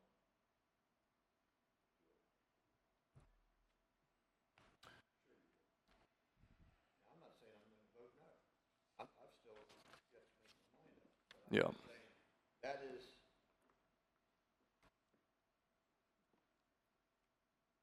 The question is, could you get another location? And that's going to be the question in my mind, and that's one of the questions that we have to answer. Is it available to you somewhere else? Yeah. It's. What I'm saying here doesn't help the owners. Mm-hmm. Yep. But my obligation is to try to stay within our code. And I'm big on it, Yep. because this town never turns around if we don't. Mm-hmm. Yep. Well, I want to be a good steward of the property that we're on. We had an accident that was very unfortunate with the spill that went into Dix Creek. I did everything under my power to make sure that that was taken care of. When the EPA showed up at 3 o'clock on a Friday, I had a company out there at 5:30 vacuuming the creek. I did exactly as the EPA asked. I did everything up and above and beyond to make sure that the EPA was happy and that everybody involved was happy and that this would not happen again. And that is why we still have the sewer blocked in the back, and that is why I'm still using pumps to pump the rainwater out of the area, and I am sending that water. I mean, it's basically rainwater that I'm paying $108 a tote for. I'm sending that away, and it is costing a substantial amount of money to do that. And if we have to move the trucks to the front and load them, then I am absolutely for that. I've looked at other locations, and it is there are not any other locations that I found that suit us better where we are now. I looked at other Middletown locations, and they're either too big or they're too small. And I feel like we can continue to grow at this location. I've talked to Ed and Debbie about it. I mean, I have even have visions of expanding more space in the back, off of that back building, to give us more space inside. But I am here to, make sure that we can do everything possible to make sure that I'm running this business correctly, and that we can, we can help the neighbors, and, if they don't want the forklifts outside, then, we can move to the front. So, but it would be more, if the forklifts were going at 7 o'clock or 8 o'clock at night. I have young kids. That's where I would be pretty mad. If I have a forklift running around at 9 o'clock at night, I would be pretty mad about that. But between the 8 to 5 hours, those are normal business hours, for anybody else. Yeah, I mean, so can we look at what the general definition of So the property is zoned B3, General Business District. The purpose of the B3 General Business District is to provide for intense commercial and office development in close proximity to the interstate and high-volume streets that can provide needed goods and services to residents of the city, region, and beyond. Such district is most appropriately located adjacent to freeway, interchanges, and along major streets. So the companies that I sell to, they provide goods and services. One of my major companies, they provide the car wash soap to every Mike's Car Wash and every new car wash facility that is popping up. So it is cheaper to send the soap in totes. They go to car washes, they stick their hoses in the tote, they suck the soap out and clean your cars. Another company, I clean their totes. We clean their totes. They had honey in them. This honey is made for Snyder's of Hanover. It is made for Kroger bread. So I don't know if anybody in here has ever eaten Kroger bread, but it is the exact honey that is made in Kroger bread. So a lot of the companies that I sell to are right in this area. They use my totes because one of the reasons why I'm in business is because a brand new tote cost about $350. My totes cost $120. So it is a significant savings that a company would buy from me rather than a new tote. And so that is why our business has expanded so much, is because, these companies are seeing the savings. Would you rather spend $350 or $120? And so these same businesses are in and around our area, and I have clients in Cincinnati, Dayton, Fairfield, and my totes are being used for products that we use every single day. So yeah, I guess my big question is, and one of the questions we've had is, how does my business differ from what a general business would be? Mm-hmm. Definition of industry. A, manufacturing activity as a whole, the nation's industry. B, a distinct group of productive or profit-making enterprises, the banking industry.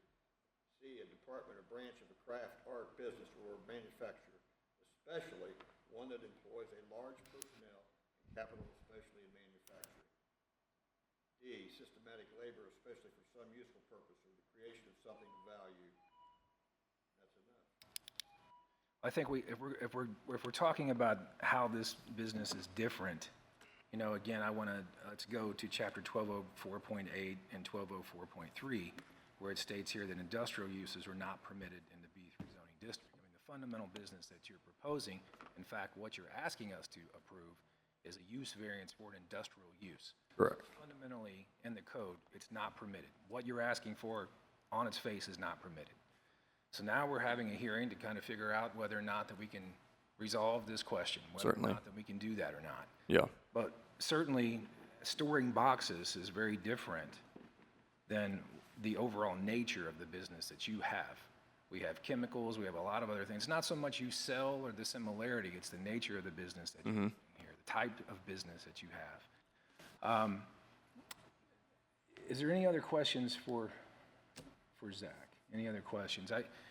Zach, I want to continue to move the hearing forward. Certainly. If you need to make any other comments as we move forward, certainly want to do that, but I want us to continue to move forward. Yep. But again, you know, for any of those differentiations between what makes this so different, again, part of this hearing is to decide that question, but certainly the code itself, what we want to reference. But Yeah. I do want to make one last comment. So I know that the placards that are on the tote. So I have an EPA representative. His name's Jeff Smith. He stops in our facility. He was in right before the last June meeting, and the totes, the silver totes that were up there with the red placards. I showed him those totes and opened them for him, and there was no remnants of anything, and he gave me a flying pass for what's in those totes. Again, with the placards, is there anybody in here that drinks Diet Coke or Coca-Cola or iced tea, anything like that? So, well, if you saw what came in these totes, you wouldn't drink it either, because it is highly concentrated food product that has to be labeled flammable. It's not, you know, if you stuck a lighter to it, it probably would not catch fire, but it has to be labeled accordingly to what is in the tote. And you have 275 gallons of flavorings, then it has to be labeled appropriately. Now, those flavorings cost a lot of money. So the companies that I get totes from, they are not going to leave much flavoring in there at all. And that's what Mitch was getting to, which is the heel of the tote, which is less than an inch. So most of these companies, well, I'd say all of these companies, are not going to leave money on the table by sending me hundreds of gallons of flavorings that takes down their bottom line. So, you know, I just wanted to preface that and say, you know, a lot of the food that we're drinking is exactly what comes in these totes. It's just a high concentrated liquid that they mix with their others. So, any other questions? Thank you, Zach. thank you. So, I need to come back up. I just wanted to say something about. you would have to come back up. Did you want to say something? Oh, let's let him. Okay. Thank you. Yes or no, we don't need to swear again. I just wanted to say something about the semi-trucks. I mean, you're concerned about, one of you was concerned about the number of semi-trucks coming in, but it's always been that way there. Even if we could even get retail stores back in that space, 8 or 10 retail stores, how do you think the goods are going to get there? It's going to be a semi-truck pulling up into the back of the building, and they're going to unload it, just like exactly what Zach is doing. So the semi-truck problem is never going to go away at that location. It's always going to be there. So I just wanted to point that out. I think it would be the volume more than the actual. If you've got 10 stores in there, which there used to be, and each one of them gets 1 truck a day, there's 10 trucks. How many did you say you get a day? I mean, on a max 6, I mean, we got 2 trucks today. So, If I could comment on that, it sounds to me you ought to move those to the front of the building if there's only 6 and alleviate the concern we'd have for the neighbors in the back. Yeah, absolutely. okay, well, that's all I have. Thank you. This is still a public hearing. Anyone wishing to speak in favor, please come forward. I will swear you in. Anyone else wishing to speak in favor of the use variance, please come forward. Okay, anyone wishing to speak in opposition, please come forward. Anyone wishing to speak in opposition to the use variance, please come forward. All right, seeing none, I'll close the public hearing. We'll move to deliberation. I understand at this point, we're no longer for BZA cases taking staff recommendation. Is that the current protocol? Okay. I can put the review criteria back on the screen if, the map, absolutely, sir. And when you get a chance, Mr. Chair, I'd like to bring a few things to the board's attention. Absolutely. Is now the right time? Yes. Okay, I'll make this quick. I'd like to let the record show that's the longest I've gone without talking in a very long time. First of all, there's been a lot of discussion tonight about the use. Is your mic on? Oh, is it? I believe so. Yeah. Can you not hear me? Is that better? That's better. Okay. There's been a lot of discussion tonight about the use. We are here on a use variance, so it is not in front of the board tonight to determine whether or not this is a business use or an industrial use. If the applicant had brought this in some other form or fashion, then maybe we'd be having that conversation. But we aren't. It's an industrial use variance. So what's before the board is whether or not to grant the use variance, not whether or not the use is industrial or business. And the definitions in our code, in the Middletown codified ordinances that define how a use is considered, brings in all sorts of things, right? So it's not just what's in the containers that makes the determination about business versus industrial. It's how the property is used as a whole, what type of customers are visiting the site, the whole outlook, right? The broad picture of what goes on site determines the use. This is an industrial use. That's why you're being asked for this use variance tonight. The second point I'd like to bring to the board's attention, speaking of use variance, is the standards in 122610. I know you're going to get to those here in a second, but those are the use variance standards for the board to consider. And for a use variance, the board must find that all of the criteria have been met under 122610C4. And then finally, the one other piece of information I wanted to share and have in the forefront of everyone's mind, because we have 4 members of the board tonight, the BZA can only act when 4 members of the board concur. So it would need to be an affirmative vote of all 4 of you in order for the use variance to be approved.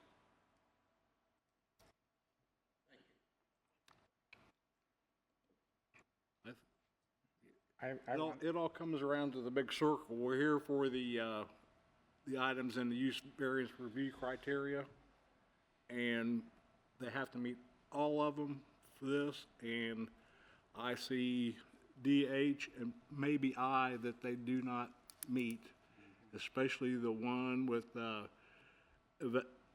adversely affecting the rights of adjacent property owners.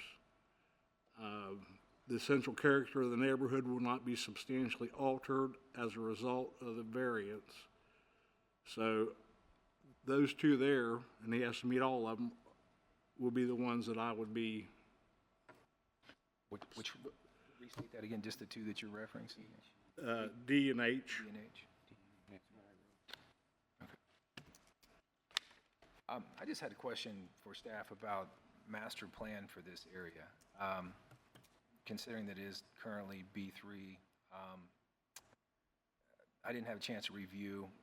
Is there any comments we can make about just the future use of this particular property? Is is it planned to be B3 at some point in the future, or is there plans for something else down the road? I can tell you, to the best of my knowledge, there haven't been any discussions of redevelopment or rezoning of this property other than this current case that is before the board right now. And that was not a conversation that was had with me. I have third-party information from the previous city planner who's no longer with us.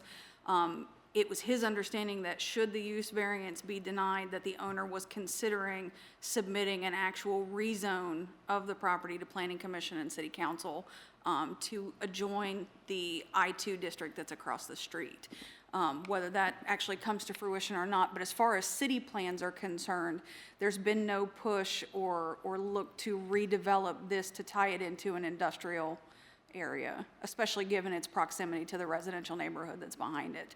I did want to address just briefly a comment that was made as far as the expansion of this building potentially to enclose that rear area. I am always, as staff will always be, happy to look at any kind of preliminary plans that the owner might be interested in for a potential expansion of the building. I will say there is a required setback distance between commercial and residential.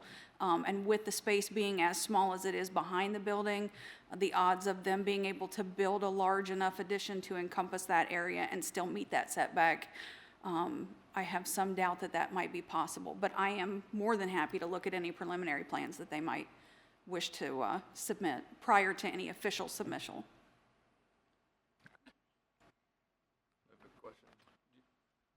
Yes, go ahead. You'll have to come back up.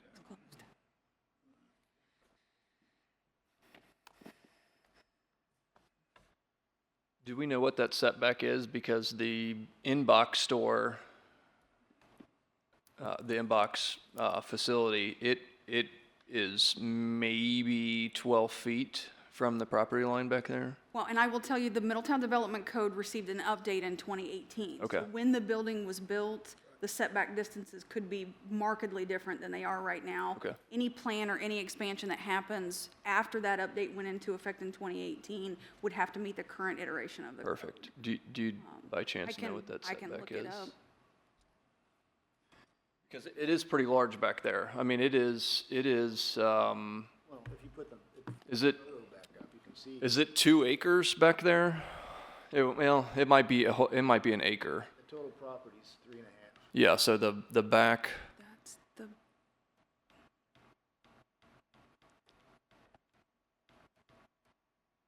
yeah. yeah, and like I said, it will depend entirely on what kind of building expansion that you're looking at. I just wanted everyone involved to be aware that there will be a setback distance that'll Yep, have to be certainly. maintained to the residential. Okay. So you can, the portion at the top is the in-stock building, the narrow Right. portion is our building, and then the gym is at the bottom. So that whole area, but, I mean, you could almost double the size of the building here, I think. Yeah, but that's Depending on what- presupposing that you could build it to the distance that in-stock is currently built, Right, which you may not be able to under the code. Yeah, so maybe 50%. Okay. Well, From our discussion here.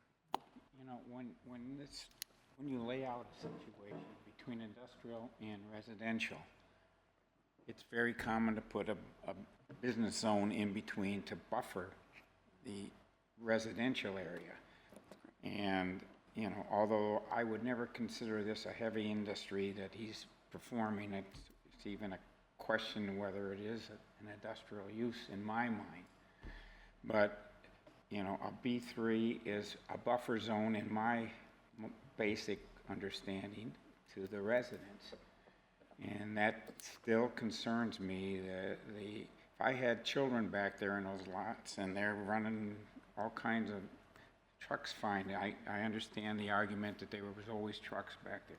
But running tow trucks and noise all the time, it just, at least during the day, it's still a disturbance to the residents living there. And I think that's what you said with your D code and your H. E and H. Yeah, and I am in favor of many jobs that we can get in Middletown. And I'm trying to lean where this isn't a heavy situation on that, but I can't walk away from the standpoint that you've got to be disturbing those people beyond what they are used to. And I think the code was set up, the B3 was to buffer them. And that's where I'm at this point.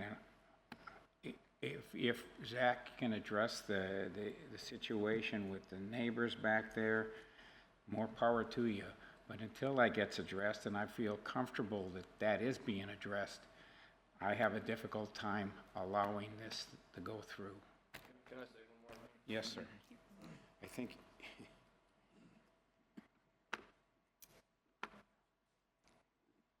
So, speaking of sound, so I can stand in the back of the building and I can hear everything that is going on at Cliffs.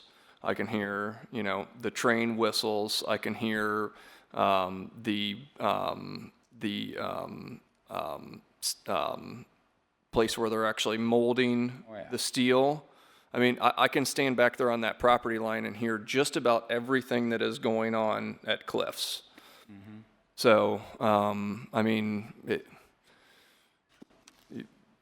we're not noisier than that.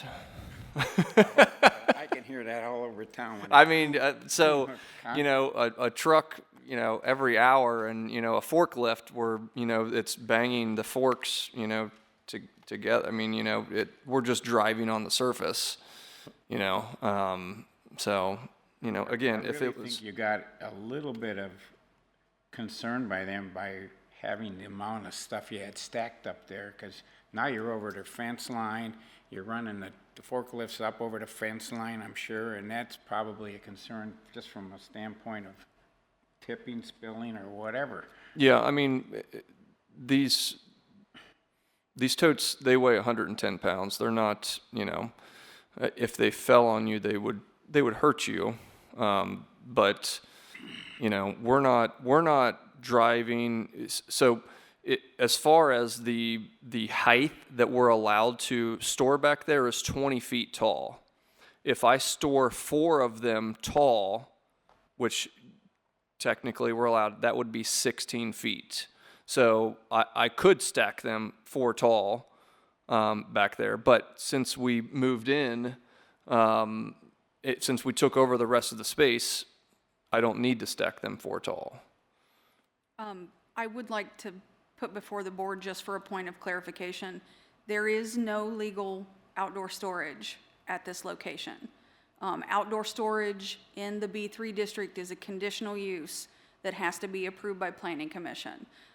There have been previous cases when Hilt was a tenant there and they sublet to another business, that business came through Planning Commission and was denied for conditional outdoor storage. So while there may be materials being stored there now, while there is an application before the board for permission for it, there is not actually any legal occupancy of the parking lot for storage at this point. And I'd like to say one more thing. When I was subleasing to Hilt, he made me pay for outdoor storage $500 a month. So. This is not my first instance of dealing with a sublet from Hilt, so you do have our sympathy for the issues that you dealt with them. I just wanted to say a couple things here as we think about this case itself. It does pain me that I cannot support you on this. It really does. I think that you are a growing business. I think that you are eager to grow a business in this site. I think that you're doing everything you can to try to make this site work. You've tried to correct some of the code issues. You've tried to correct some of the other issues that have to do with contaminants and those sorts of things. But, I mean, the hurdle that we'd have to reach just to get through the use variance criteria, it's a pretty broad jump to do that. And again, I truly mean this. I understand what you're trying to accomplish here, and I can always try to appreciate businesses as they come to Middletown. But this particular site, until something happens down the road, if there ever is a rezone or something else that happens, just trying to get through a use variance in itself, particularly when I think about, just this, for instance, if you look at F, the proposed use is listed in 1204.3. It is a prohibited use. I mean, we've spent multiple hearings now just looking at the number of violations and other things just to try to figure out how to make this work. It's not a permitted use. It's an industrial use. We're trying our best to try to figure out how to make it work here.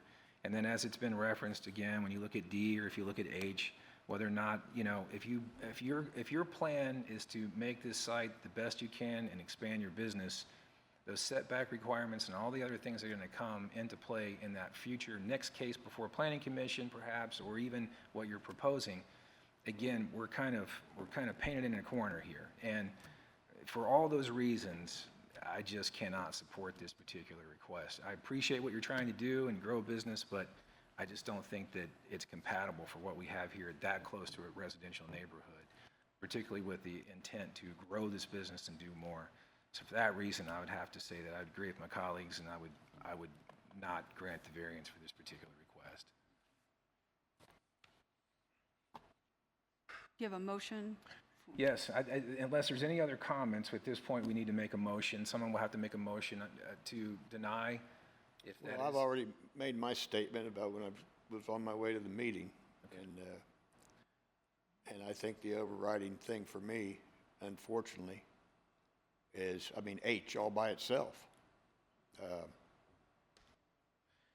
Do you want to package the motion, or Chris, would you want to package the motion? I just want to make certain that we have in this final motion that you cite the review criteria, just kind of tidy that up a little bit as the motion, and we'll go ahead and vote. Anyone want to make that?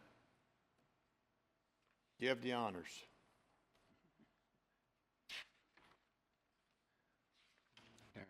As chair, am I able to make the motion? I didn't think that I was able to do that. I think so. Yeah, you can. Okay.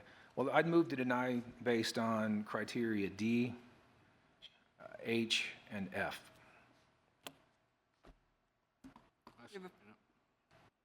Mr. Hall, I'm sorry, was that you second? I second it, yes. Thank you, sir. So we move to a vote. Jerry Heidenreich?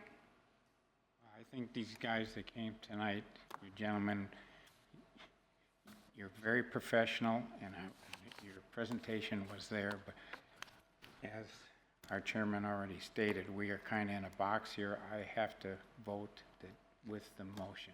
We deny. So a yes vote to deny the application. Yes. Christopher Ambergy? I must vote to deny. Todd Moore? Yes to deny. Jim Hall? I agree with the board. It was an excellent presentation, but we're all bound through the use variance review criteria, and you have to meet all of them. So I vote yes to deny. Motion to deny is carried unanimously by roll call vote. You will receive an official outcome letter, excuse me, Mr. Horton, for the board's decision in the mail. I believe I have your email address, so I'll send you a digital copy as well. Thank you so much for coming in and taking the time to talk to the board. Yep, thank you. Okay, that moves us to our next case this evening, number 624. Thank you so much for This is a request by applicant Greg Moaning for approval of an area and dimensional variance for the property located, and for the record here, I believe it's 6475. We might want to clarify that. It's not, actually. Okay, okay. 6475 is the property next door. This location is a zero parcel without a mailing address at this time. Okay, we'll leave it at the zero parcel then. Ms. Wells, you take the case from here. I would love to, thank you. The property is Zone B2, Community Business District. This variance requested is to allow for the canopy over the stacking lanes of this proposed restaurant to be constructed within 25 feet of the public right-of-way. The purpose of the B2 Community Business District is to provide areas of the city that will contain a wide variety of commercial and office uses to meet the needs of the city and the region that require access to major arterial streets and in close proximity to major residential neighborhoods. This is the second time that you are seeing a variance application for this particular project. The applicant, I believe, is here tonight. Yes. The original variance was for some stacking lane alterations and for an enlargement of a sign. From staff's understanding, what has happened in the design phase of the restaurant, they have determined that a significant portion of the rear of this property is actually located in a floodplain. And so what they have had to do is change the orientation of the building to build it not encompassed in that floodplain. And in order to do that, the canopy has to be pushed forward closer to the right-of-way than the code allows.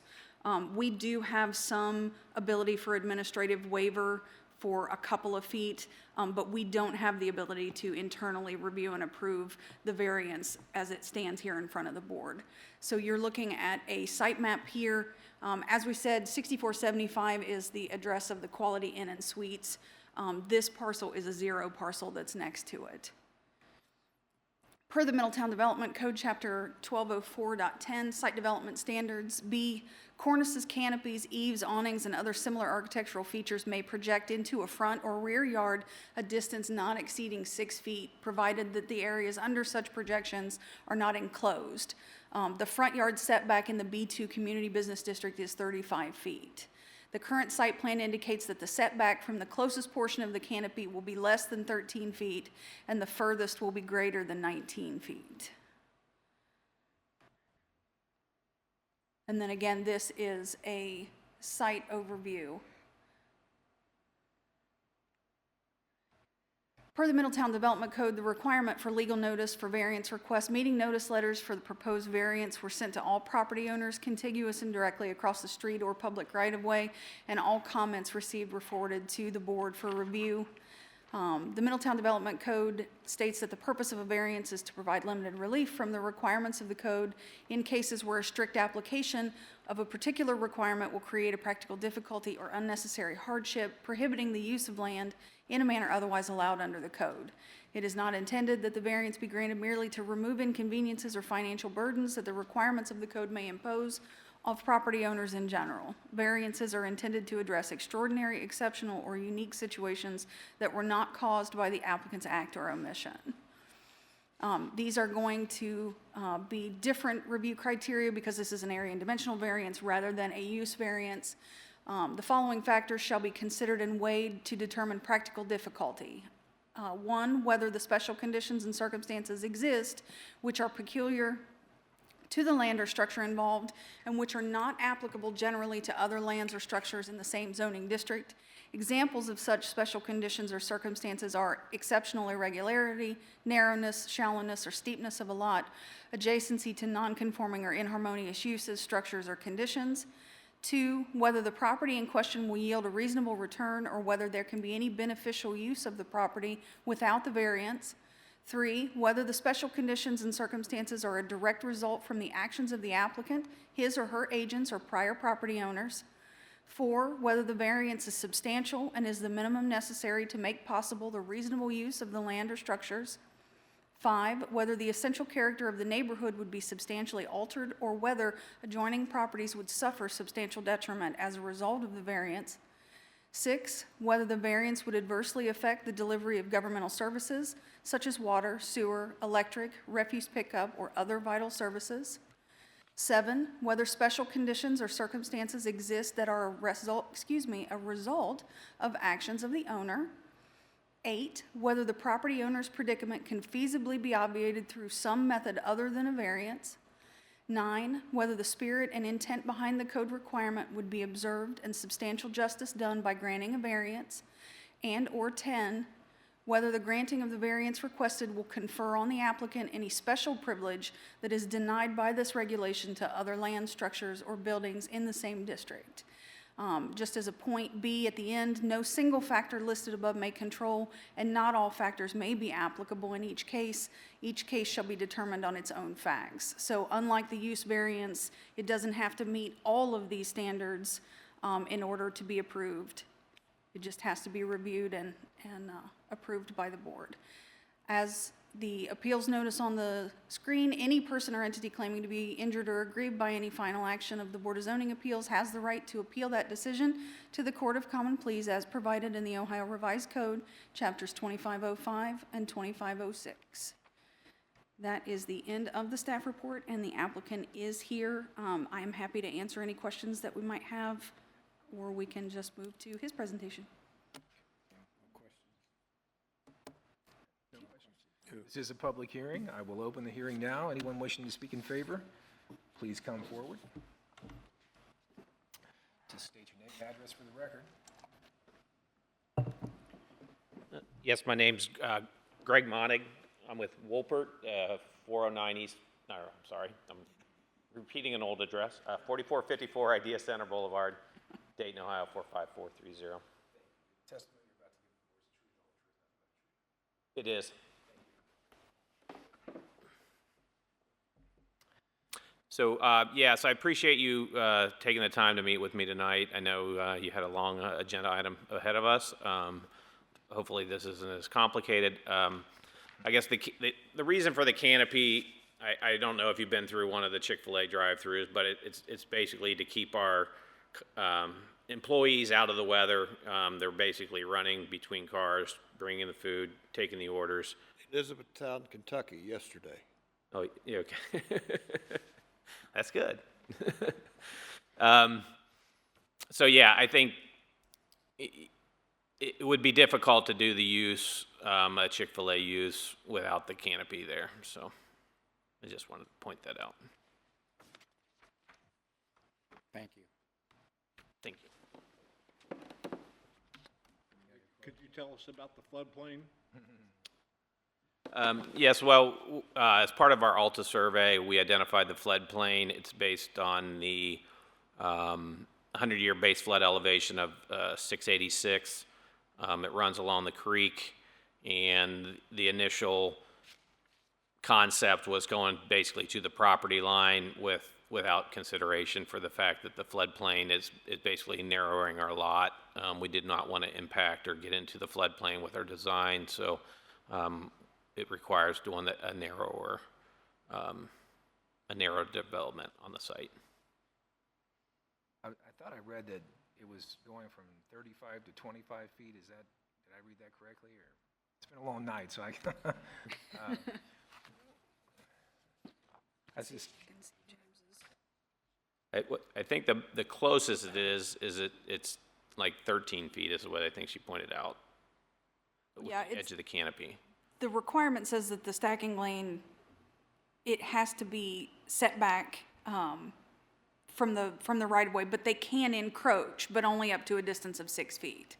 And so they need the gap between the 6 feet that they're allowed and the 13 feet that they're gonna end up.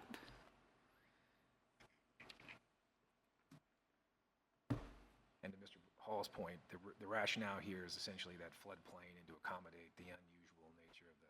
Right, yeah, I think it's the fact that the floodplain caused us to have to reorient the building, rotate it 90 degrees, essentially. Any other questions? No, smart thing to do. Yeah, I have no other questions. Any other questions? Thank you, sir. thank you. All right, I don't see anyone else wishing to speak in favor or opposition. I'll close the public hearing. We can move to deliberation. I have no objections to what they're trying to do. No, review criteria 1 and 9. My numbers. Second. Oh, I make a motion that we accept the requested variance To approve. to be approved based on review criteria 1 and 9. I'll second it. Got it. Jim Hall, Yes. Todd Moore, Yes. Christopher Ambergy, Yes. Jerry Heidenreich. Yes. Okay, motion for variance approval for case number 624 for 0 Culbertson Road, approved unanimously by roll call. We will get an official outcome letter out to you as the applicant as well. And you are, if you are ready for it, then you can submit whatever permits are still outstanding for approval. Yes, we plan to submit drawings. Fantastic. We look forward to seeing them. Please let us know if there's anything else that we can do to help. Okay, thank you. Thanks. Okay, that brings us next to old or new business. Any old or new business? To our, I have just a little old business, like during this meeting. Counselor, next time, don't hesitate when we stray. I actually was thinking about that, but it was after I'd already said 1,000 words that we were here for a variance. Well, I figured, we would come together at the end, right? And we did, in terms of what needed to be considered, but I appreciate that, thank you. Also, one other thought, something that you had mentioned about another bite at the apple.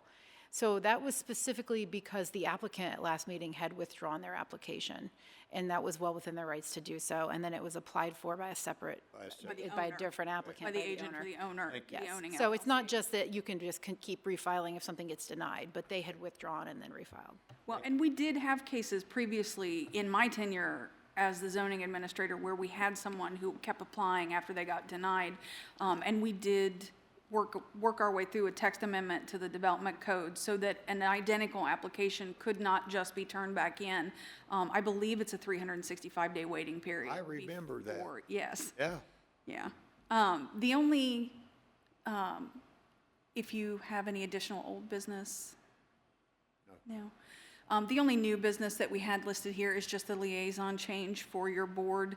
I don't know how closely you are following the city council meetings and some of the reorganization that is happening internally at the city of Middletown. There has been a consolidation of a couple of departments. Economic development and development services are being combined under a single leadership. Mr. Metz did tender his resignation and take another opportunity closer to his home and his family. We wish him well, and we hate to lose him. He's been here for several years and has always been such a good steward, especially of our boards and commissions and its members. As we work through the process of this reconsolidation, I will be stepping into another role. Another director will be stepping into the management of the new department. Jacob Schulte is currently our Economic Development Program Manager. They will be hiring an additional program manager and 2 additional city planners. Jacob is going to operate as your staff liaison for a short amount of time as we move forward. I am assuming that that role will shift back to a city planner once those positions are filled. However, that decision will be made by someone other than me, so that is just a best guess in this scenario. But I did want to take the time to introduce Jacob officially. I know that he's been instrumental in cases that have been before several of our boards before, so he may not be a new name or a new face. But I did want to just take this moment and introduce you to him and let you know that there is a minor shakeup coming, at least over the next couple of months. It's been a while since I presented a case in front Rode of the the bicycle well. Thank you, I appreciate that. Missed my calling in public reading out loud, huh?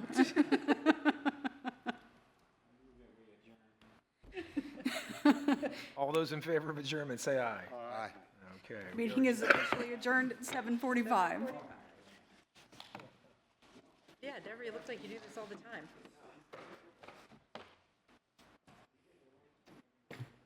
Okay.